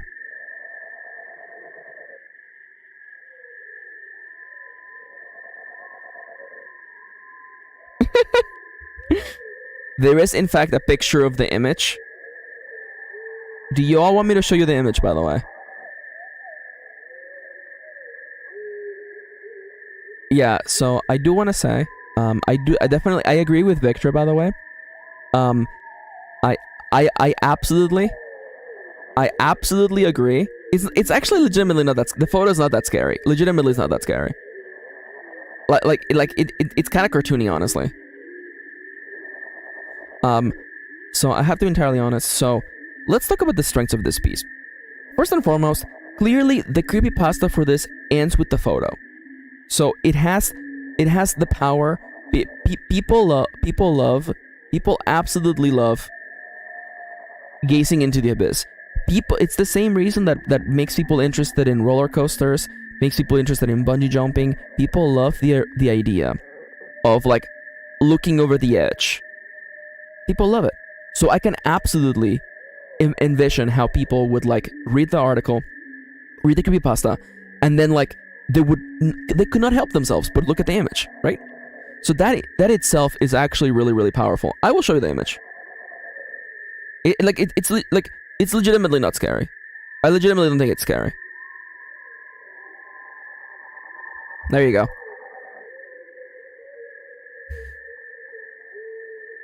Like, it's really hard to even see the hand, by the way. Yeah, I was gonna say that, like, it really does look like Seku's dog, by the way. Except Seku's dog is, like, black, by the way. Let me pull myself back into existence. There we go. So, I definitely agree, by the way. Oh my god, Max, I better share it so I don't get cursed. Come on now. Okay, so just gotta spread the word. Okay, so here's the dealio, okay? So, so here's the dealio. I think the setup for this story is good. It definitely does a lot of work. The thing in this story that completely just, like, makes it not scary for me, like, the thing that throws me off non-stop is the constant mention of smile.jpg and dog.jpg or smile.dog. That you need a better name for your you need a better name for your entity, okay? Listen, nobody's calling it smile.jpg. People would call it the smiling dog, right? Or just the dog. There was a line. There was a line where I misread it. Instead of saying smile.dog, it just said the dog. And I'm like, wow, that's actually way better. Just calling it the dog is way better. Or just the smiling dog. Not to give feedback on a story by an author who's anonymous, on a story that is, old enough to vote. But it's definitely, to me, I feel You know, you could have done something where like instead of like it being a smiling dog, it's just there's someone smiling in the photo, but nobody can agree on what it is. It's just the smile, maybe. The dog also works too. So there's something in there. It definitely does a good job. Dot's also good. That's also good. It's not a bad story, but definitely. I have to absolutely agree that like the constant, you know, like saying smile.jpg, that's the part where I'm just kind of like, okay, listen. Especially like at the time, nobody would freaking know what a JPEG is. It would just be a photo, right? Just the smiling photo.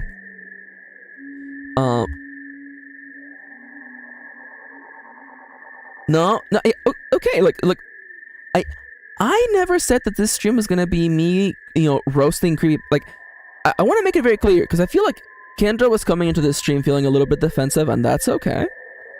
This wasn't gonna be me roasting creepypastas. I was just gonna read them. See, here's a fun fact. I'm doing research right now. I'm doing research for my scary book. Kendra, I love you. You're good. You're good. This has actually been really, really fun. So we have 40 minutes. That's probably long enough for me to read Ben Drowned, Part 1.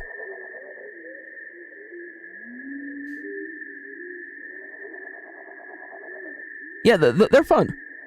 They're fun. I have to be completely honest and say that I was the kind of person who I would get very scared by the smallest thing when I was young. So now that I'm an adult, I can see this now from the enthusiast point of view now, by the way. I'm only reading part 1 because I believe the later parts get really, really dumb.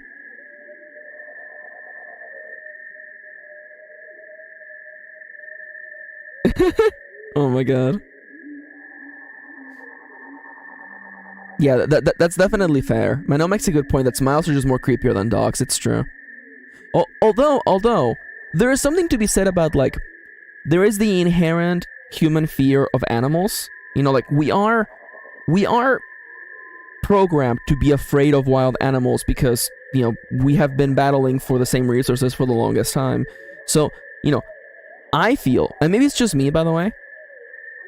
Maybe it's just me because I had a fear of dogs growing up. So, like, definitely I can envision how the idea of, like, a wild rabid dog can be terrifying. Yeah, see, Siska says, I kind of hate how adult life became more anxiety-inducing than spooky stories online. It's almost as though this is another mode of escapism. It's just another mode of escapism. Yeah, I knew someone was gonna call that Cujo, by the way. I knew it. Victor, give yourself some max points for calling out Cujo, by the way. Also, actually, mods, could somebody give Victor some points and actually give Alex some points? Because Alex has actually been giving the name of the authors behind the stories, and I actually appreciate that. Oh, there's actually a name? Cynophobia? Kinophobia? Cynophobia? Is the overwhelming fear of dogs. What is it pronounced? How is it pronounced, by the way? Google, how's it pronounced? Computer, how do you pronounce this word? Phobia, or for dogs. Cynophobia. Cynophobia! Thank you, cynophobia. Ben Drown was written by G-Deuceable. Thank you. Even Stephen King in the afterword is like, Cujo was a good boy. I mean, I guess that's fair. Wait, what version of the freaking... What version am I even reading right now? Take me back. Baby, come back! I usually watch scary movies in the afternoon. If they're fantastical, I don't mind them in the night so much, says Irina. But if it's a slasher movie or something, I don't want to be freaking out all night. Oh, yeah, I feel that for sure. I've been watching so many spooky things at night that I've been having trouble sleeping. I mentioned this before. I'm just, whenever I get scared, I'm just reminded of the Oscar Wilde quote. You know, there's nothing in the darkness that isn't there when the lights are on. And that helps me ease out a little bit. I'm like, yeah, there's nothing in there. I know there's nothing in there. Kendra says, I'm gonna mail these to the Library of Congress for preservation. Honestly? I'm kinda down for that.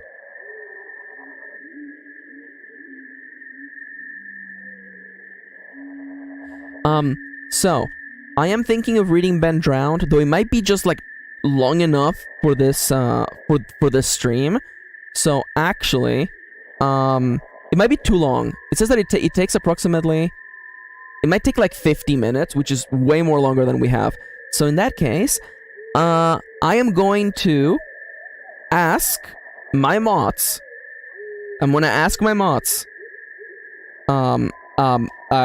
My mods, please. Are there any stories that you recommend I read on stream? I'm looking for me two like one medium size or like a couple short ones. My mods. Kendra, this is your chance, Kendra. Kendra and Charlie, this is your chance. Yeah, Charlie just looks to Kendra. Kendra, is there a creepypasta you would like me to read? Candle Cove? Okay, Candle Cove creepypasta. Oh, honk. Okay, I'll... there's no way honk, hand door is long, right? Oh, it's hook, not honk. Why me? This is the first time I've read creepypastas. No, I just said, like, you know, just mods. Does it have to be a creepypasta? Something spooky. It's like 30 seconds. Yeah, okay, I'll read that for sure. Original? Meaning? Is that really the freaking first result? Is like the meaning?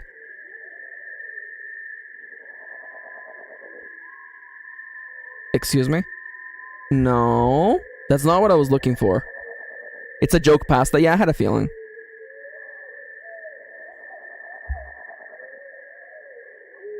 Okay, alright, here we go. This should be fast. Alright, I will be reading. And I'll look up Candle Cove in a second.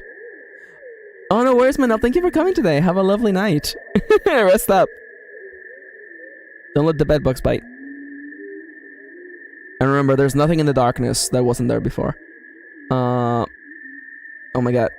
Is it okay, it's man, door, hand, hook, car, door, by the way. That's the official name of this piece of fiction. And here we go. Oh, this is I can already tell it's bad because it just has like symbols in it. Okay, let's go. Let me take a sip of water. Man and girl go out to drive under moonlight. They stop at a side of road. He turned to his girl and say, "Baby, I love you very much." "What is it, honey?" "Our car is broken down. I think engine is broken. I'll walk and get some more fuel." "Okay, I'll stay here and look after our stereo. There have been news reports of stereos being stolen." "Good idea. Keep the doors locked no matter what. I love you, sweaty." So the guy left to get fuel for the car. After 2 hours, the girl say, "Where is my baby? He was supposed to be back by now." Then the girl hear a scratching sound and the voice say, "Let me in." The girl doesn't do it, and then after a while, she goes to sleep. The next morning, she wakes up and finds her boyfriend still not there. She gets out to check, and man, door, hand, hook, car door.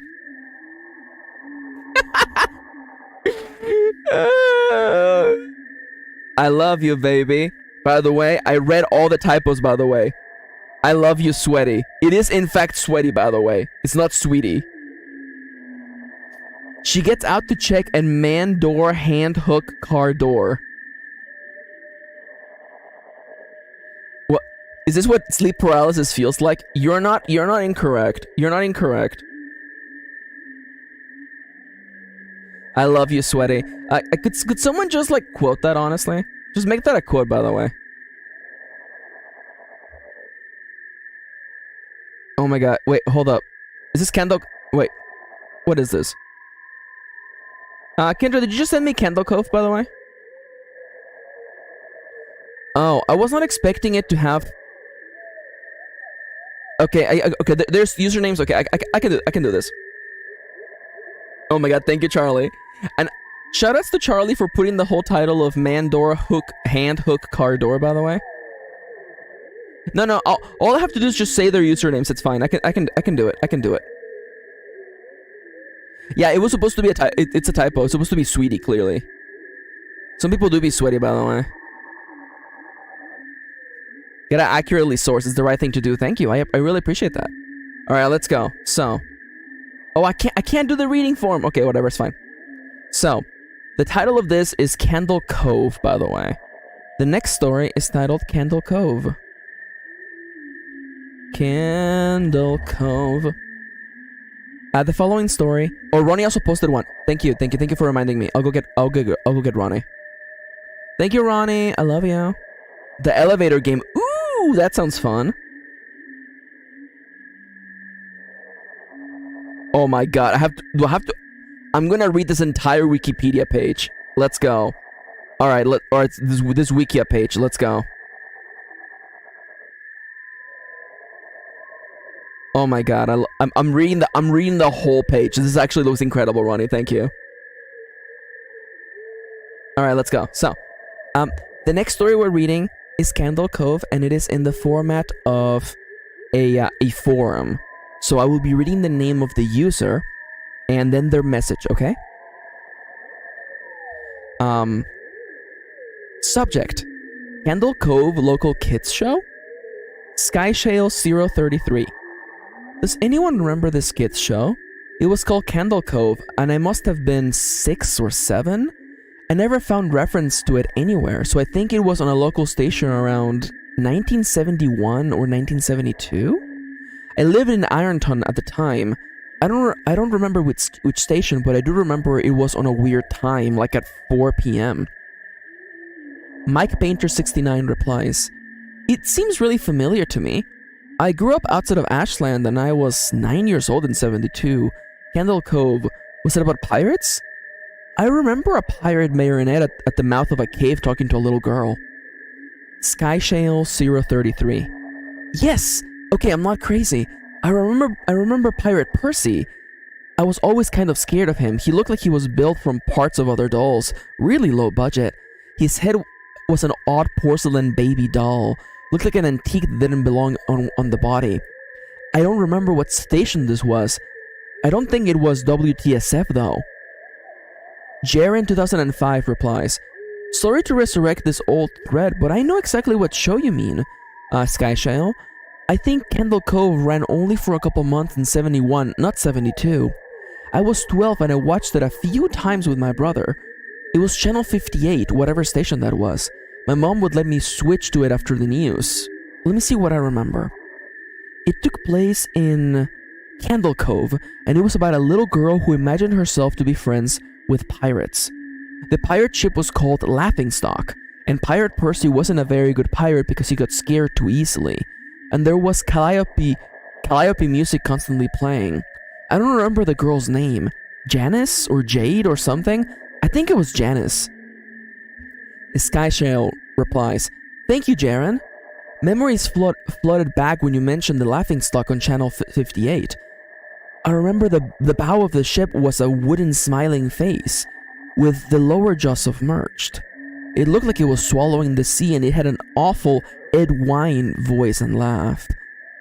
I especially remember how jarring it was when they switched from the wooden to the plastic model, and to the phone puppet version of the head that talked." Mike Painter 65 replied, "Haha, I remember now too, smiley face. Do you remember the part, Skyshale? You have to go inside." Skyshale 033 replies, "Ugh, Mike, I got a chill reading that. Yes, I remember. That's what the ship always told Percy when there was a spooky place he had to go in, like a cave or a dark room where the treasure was. And the camera would push in on Laughingstock's face with each pause. You have to go inside. With his 2 eyes askew, and that flopping foam jaw, and the fishing line that opened that closed it. Ugh, it looked so cheap and awful. You guys remember the villain? He had a face that was just a handlebar mustache above a really tall, narrow teeth." User Kevin Hart replies, "Honestly,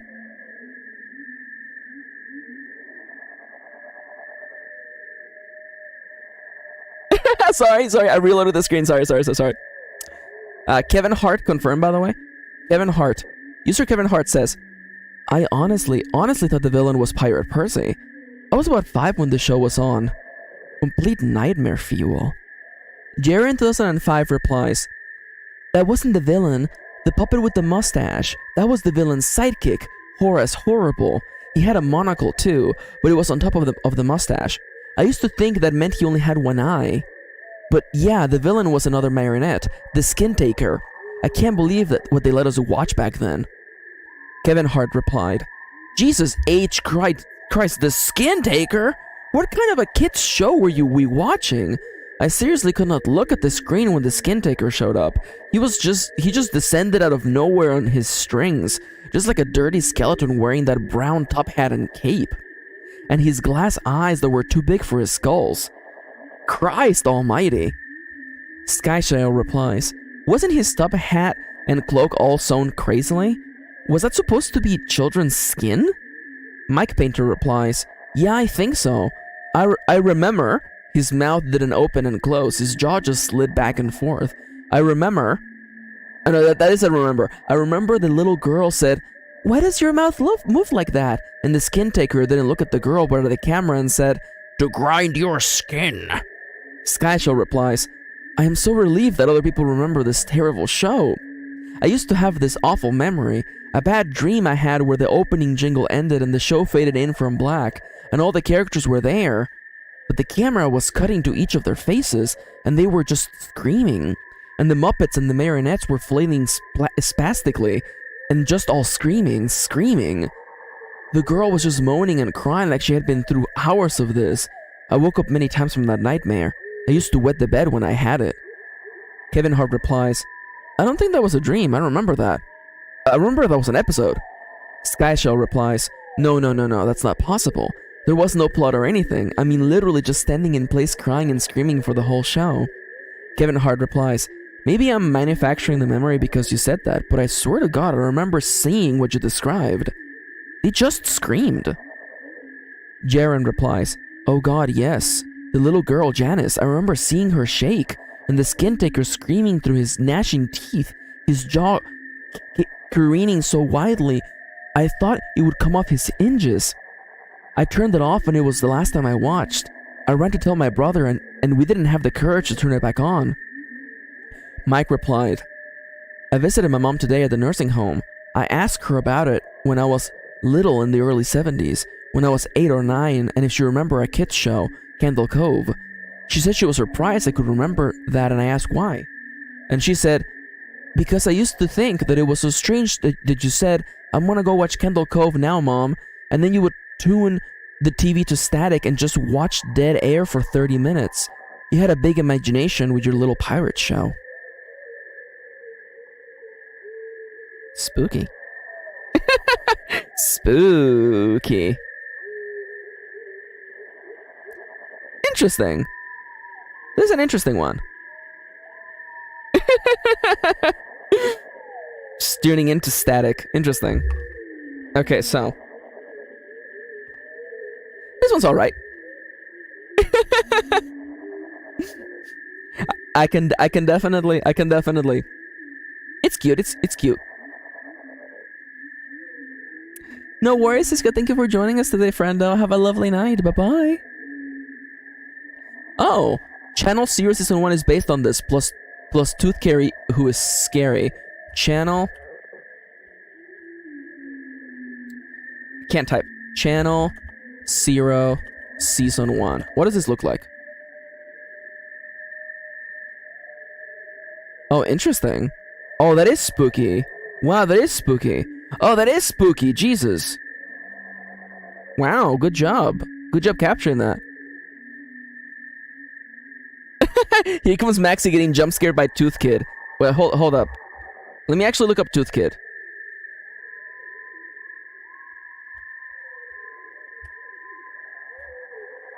Just me and Tooth Kid. Just... Oh, so that is Tooth Kid, okay. A person made entirely out of teeth, huh? That doesn't seem very practical to me. It is a kid, huh? A little less scary, for sure. Alright, the last story we'll be reading today. Toothchild, my bad, I dead named him. Damn, Kendra. It's a good thing you're my friend and I love you. Chewing by body checking people. It's something. The elevator game is the last thing I'll be reading today. Oh no, don't look it up. It looks gross. It looks gross. That suit, it manages to do the thing where it looks like something else and then you realize that it's all teeth and I'm like, oh, that's gross. Anyways, the last thing I'll be reading today, let me double check real quick. Okay, so I'm gonna read literally the entire page because this looks fun, by the way. Oh, thank you, Kitty. Kitty's gonna share a tidbit about this story once it's done. Hell yeah, thank you, baby. And so, let us begin. The elevator game. The elevator game is one of the more well-known and easier methods to enter an alternate reality. It is a Korean ritual which involves using an elevator as a vessel to enter Otherworld. There are many different versions of this game that have slightly altered rules to the version we will be talking about. However, for the sake of simplicity, we will only be talking about the most popular version of this ritual. What you will need: a building that has at least 10 floors above ground. An elevator in the building that is capable of going 10 floors above ground. You must be the only person performing this ritual. If you bring anyone else along with you, the ritual will not work. Once all those requirements have been ticked off, you may proceed with the ritual. While you can do this ritual at any time, I recommend you do it at a time when it is less busy for reasons that will be stated later on. The ritual. Step 1. Enter your chosen building. Step 2. Enter an elevator. Make sure you stay on the first floor. Step 3. Press the button for the 4th floor. If anyone happens to get on with you, do not continue with the ritual. This is why I suggest that you do this ritual at times which are less busy. Step 4. Once you reach the 4th floor, do not get out. Press the button for the 2nd floor. If anyone gets on the elevator, stop the ritual. Step 5. Once you reach the 2nd floor, do not get out. Press the button for the 6th floor. If anyone gets on the elevator, stop the ritual. Step 6. Once you reach the 6th floor, do not get out. Press the button for the 2nd floor. If anyone gets on the elevator, stop the ritual. Step 6. Once you reach the 2nd floor, do not get out. Press the button for the 10th floor.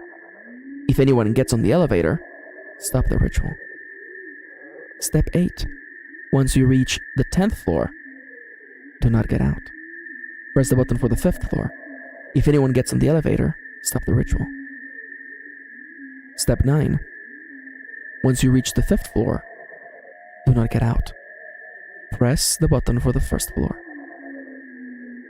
So far, everything has been dull. You simply press some buttons, wait for the elevator to reach the floor, then pick another floor, all while praying no one else enters the elevator and ruins the ritual. However, this is when things begin to get paranormal. Step 10. A woman might enter the elevator on the 5th floor. If this happens, do not look at her, do not speak to her, do not touch her. She's not what she seems. If you break any of the instructions in bold, you might as well say goodbye to your normal life, and I mean it in a bad way. To put it bluntly, she will take you as one of her own. Or she may not capture you immediately and instead try to give you a good scare first before capturing you. Step 11. From here on, 2 things will happen. If the elevator descends, the ritual has failed. Once the elevator arrives at the 1st floor, get out and leave the building immediately without comment, and do not turn your back whatsoever. You can try the ritual again. If the elevator ascends, you may continue with the ritual. If you're beginning to have second thoughts about this ritual, this is your last chance to stop. To end this ritual, press the button for the 1st floor before the elevator passes the 9th floor. Once you reach the 1st floor, leave the building without comment, and do not turn back. Once the elevator reaches the 10th floor, you have 2 options. 1. You can stay aboard the elevator. Step 2, or option 2, you can leave the elevator. Should you choose to leave the elevator, you will need to stay vigilant. You can become easily disoriented in the other world. Reports have varied of what is in this dimension. Some reports have included a dark red cross in the sky and that electronic devices such as phones stop working. The lights may also be shut off and there might be a strange mist filling the floor. However, the most prominent feature of this twisted reality is that there will be you, only you, and the woman who entered the elevator. How to exit the alternate reality? Exiting the alternate reality is just as easy as entering it. However, the instructions will vary depending on if you decided to leave the elevator or not. If you chose to stay aboard the elevator, step 1, press the button for the first floor. Step 2, once you have reached the first floor, leave the building and do not turn back. If you chose to leave the elevator, enter the same elevator you used to enter the other world. Go to the following floors in the order shown: 4, 2, 6, 2, 10, 5. Do not get out when the doors open. Step 3. Once you have reached the 5th floor, press the button for the first floor. Step 4. The elevator might ascend to the 10th floor. If this happens, cancel the ascension by pressing the button for the first floor repeatedly until the elevator starts ascending. Do this before the elevator reaches the 10th floor. Step 5. Once you have reached the first floor, do not get out just yet. Take a look around the area outside the elevator. Are there people? If so, are they reacting normal? Does anything seem out of place? If you feel you have not returned to normal reality, repeat steps 2 through 4 until you are certain that you have left the other world. Step 6. If you have been correct about your judgment and have returned to our normal reality, leave the building without comment and head home immediately without looking back. Step 7. If you have been incorrect about your judgment and have decided to leave the elevator, I'm sorry. The only advice I can give is for you to hurry back to the elevator. If you somehow lose track of the elevator or you get caught by something, get comfy, as you will probably never return back home. Final notes. If you faint while you're in the other world, you will wake up at your house. However, make sure you look around when you wake up. You might still be in the other world. As stated previously, do not look, touch, or speak to the woman. Her appearance could be an illusion to try and trick you. Make sure you keep a note of these instructions, as electronic devices may not work. Conclusion. This page should have given you knowledge on how to survive the elevator game should you foolishly decide to play this game. Of course, you should not do this ritual at all, or any other ritual in this wiki as a matter of fact. However, if you are dared to play this game and do not want to be called a chicken by your friends, then this guide should massively help you. Just stay safe, okay? This is not what I was expecting, actually. That's interesting. That's cute. It's very, very convoluted. I kind of love that. It's funny, because to me this still feels like the kind of stuff. This feels like, you know, there were little stories like this all the time, by the way. Oh my god. So good. Some friends tried this on a tour once. Oh my god, Kendra. It's really, you know, it's really similar to, like, you know, you look into a mirror in the middle of the night and you say Bloody Mary 3 times, you know. I remember there being a couple, like, Mexico specific ones back in the day. Thank you. The elevator game was written by Tuxigon33. Thank you, Alex. Maybe I'll write a little non-fic book about internet horror. Honestly, that sounds dope. Now, if Kitty's still in the chat, Kitty said we were gonna, she was gonna give us a little piece of a tidbit. Here you go. Kitty says, tidbit. One common image associated with this story is of Elisa Lam. People thought she was doing the game, but that case is way more complicated. Oh, that makes sense.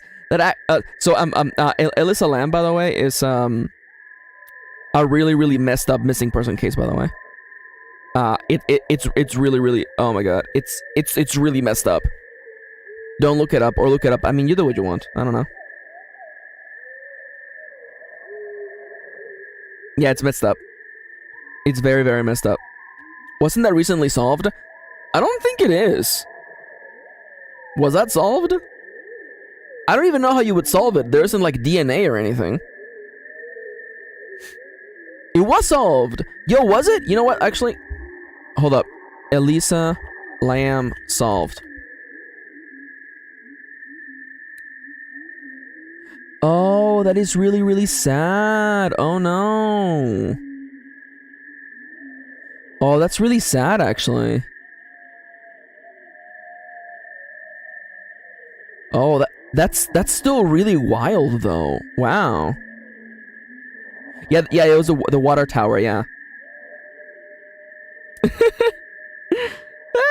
didn't want to talk about real life stuff, but there's actually, yeah. Well, I guess it's good that it got solved. Yeah.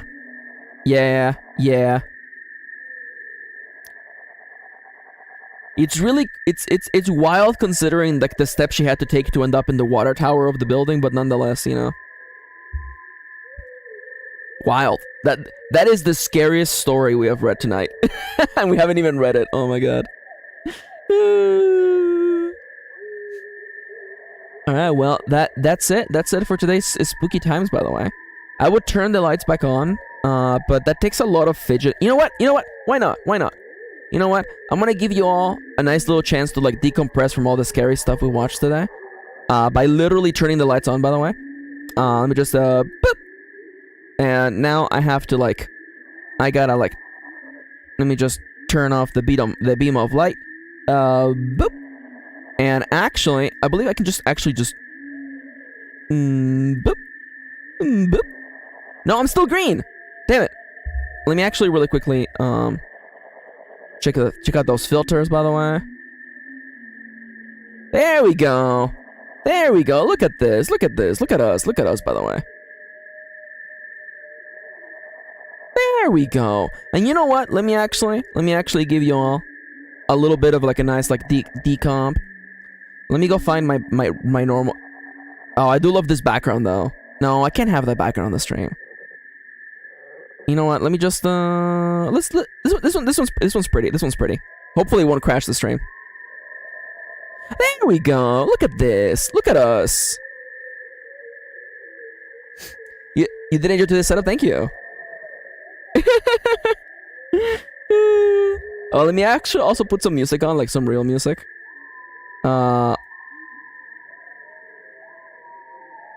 Let me also pause the sounds.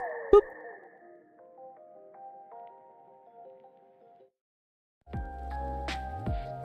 There we go.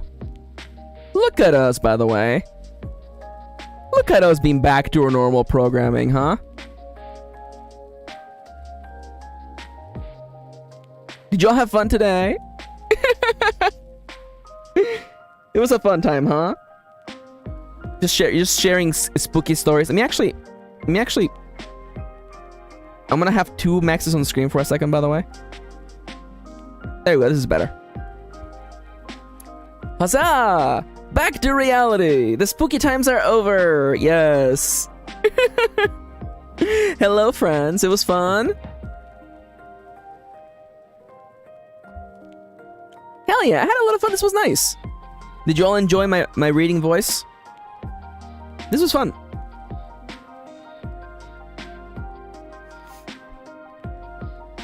How does this look like? Let me actually maximize it on my screen so I can see what it looks like on my screen. Oh, this looks pretty. Wow. Sorry, I never seen my stream this big. Wow.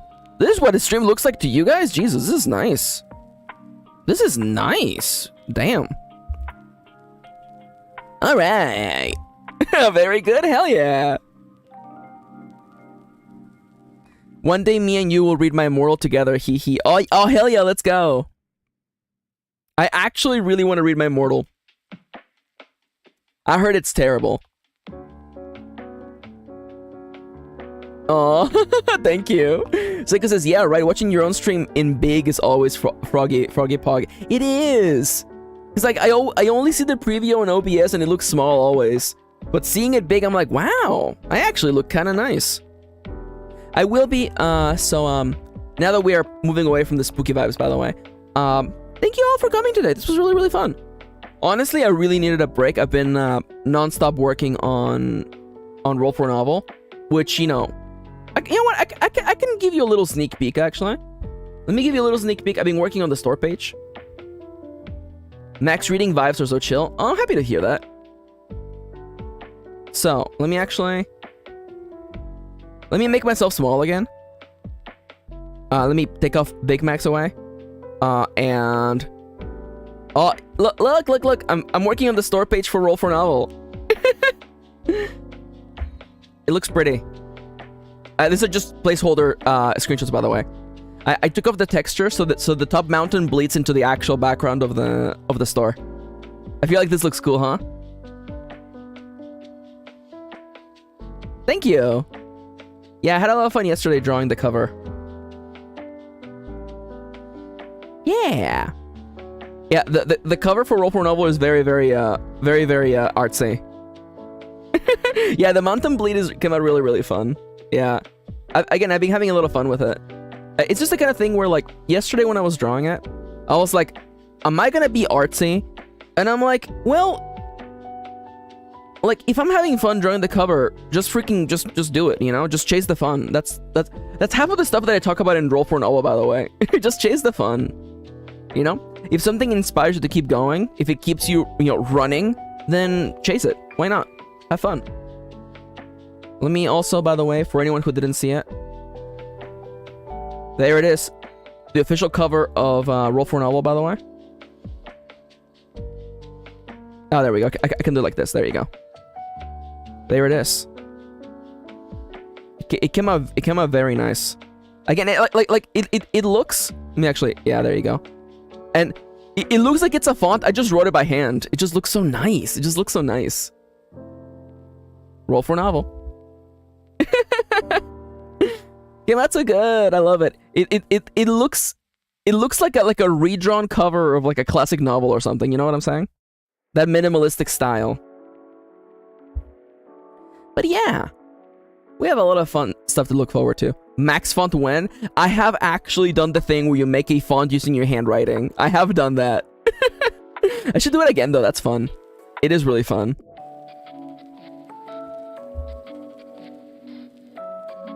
I love the rough texture is just so good. It's just so good. Oh my god, I love that Seku. I really should make another font actually. Yeah, it's Victor is right, by the way. Oh no worries, kid. Thank you for coming today, love. Oh, I can play sounds again. I didn't want to play sounds because I didn't want to ruin the thing, but thank you for coming, babe. I love you. You're the best, kitty. Have a lovely day. Oh, this background is so chill too, by the way. Now, I do also want to remind you, by the way, if anybody out there is feeling generous today or had extra fun during the stream, please do remember that you can support me on coffee.com/MKirin. You can also support me through Super Chats or by becoming a member. Becoming a member gives you a nice little icon next to your name and access to exclusive emojis and emotes. And I also have a wish list on the bottom left of the screen if you want to buy me something physically. Yeah. Once again, it is coffee.com/MKirin. There we go. Thank you. I had a lot of fun today. Now, I'm going to tell you guys right now. Oh, I'm going to tell you because I want you all to know about this, okay? User's icon. User's icon. Okay, so next week, I'm going to do a special stream. And I'm telling you all so that you all take a second to upgrade your icons because next week, I'm only going to be streaming on Monday, Tuesday, and Wednesday, right? And one of those streams is going to be that kink game that Cisco wants me to play, which is a game where the audience gets to play as well, so that'll be fun. But I want to do an art stream, and I was thinking it would be cute, because you know, like I have icons on my desktop, right? So I am gonna do a stream where I draw little chibi, super small deformed versions of chatters. I will draw what your icon looks like. So if you need to update your icons, change them. I will draw a really simplistic, minimalistic version of your icons, and I'm gonna add them to a gallery. So you actually show up on the desktop as like guest users, by the way. Just the way just the way that I have like little Homestuck, there will be like literally like all of you will show up on the stream. I feel like that would be like really, really cute. No, only if you want to change it. Also, see, Dale is like, Dale says cool or noise. Literally, Kitty was like, but what about Dale? I'll just draw a car. I'll just make the user icon look like a car. There you go. I will interpret what your icon looks like. So, remember, that will be next week, by the way. And as for tomorrow, tomorrow we have... Oh, crap. Tomorrow is the deadline for Roll for Novel. Let me find the thumbnail for that. I'm really happy with that thumbnail. There you go. Draw Dale's like a Pixar car. Maybe. We'll see. Yeah, tomorrow is the deadline for my book, by the way. Oh no. I guess I'll draw Ronnie, and then I'll draw Ronnie again. Oh no. Oh no, I get to draw my friends twice. Wow. I can't believe this has happened to me. I can't believe you've done this. Also, like, Ronnie, it's fine. You're re-debuting like near the end of June anyway. It's fine. Don't worry about it. But yeah, tomorrow we're gonna finish Roll for Novel. It's gonna happen. We are going to release... Oh, I didn't show you guys that there's a GIF actually. This is the little GIF that's gonna show up on the store on Itch.io. I had fun making this one too. So yeah, so on Itch.io, when you mouse over Roll for Novel, this is gonna be the little animation that plays. They kind of look the same too, so it's okay. Yeah, I'm still gonna draw. You know what? I'm gonna draw you again, and then I'm gonna have both be on the gallery, because double Ronnie is better than single Ronnie. Also, oh my god, are we gonna end the stream now with "I love you, sweaty"? Double Ronnie? Wow! Double Ronnie. Alright, let me just put this away. Let me get myself back at the center, by the way. Whoop! Wow, 2 maxis? Anyways. So, I want to remind you once again, thank you for coming today. It's time that I get myself out of here. I love you all. This was so much fun today. Thank you for joining me. I hope all of you have a lovely rest of your day. And I can't wait to see you guys. I love you, sweaties. I love you, sweaties. You're all very sweaty and I love you all. Take care and have a spooky time for the rest of your night. Bye-bye, friendos. Mwah. Okay, that's all the time I've got. I gotta get back to playing Animal Crossing New Leaf on my Nintendo 3DS.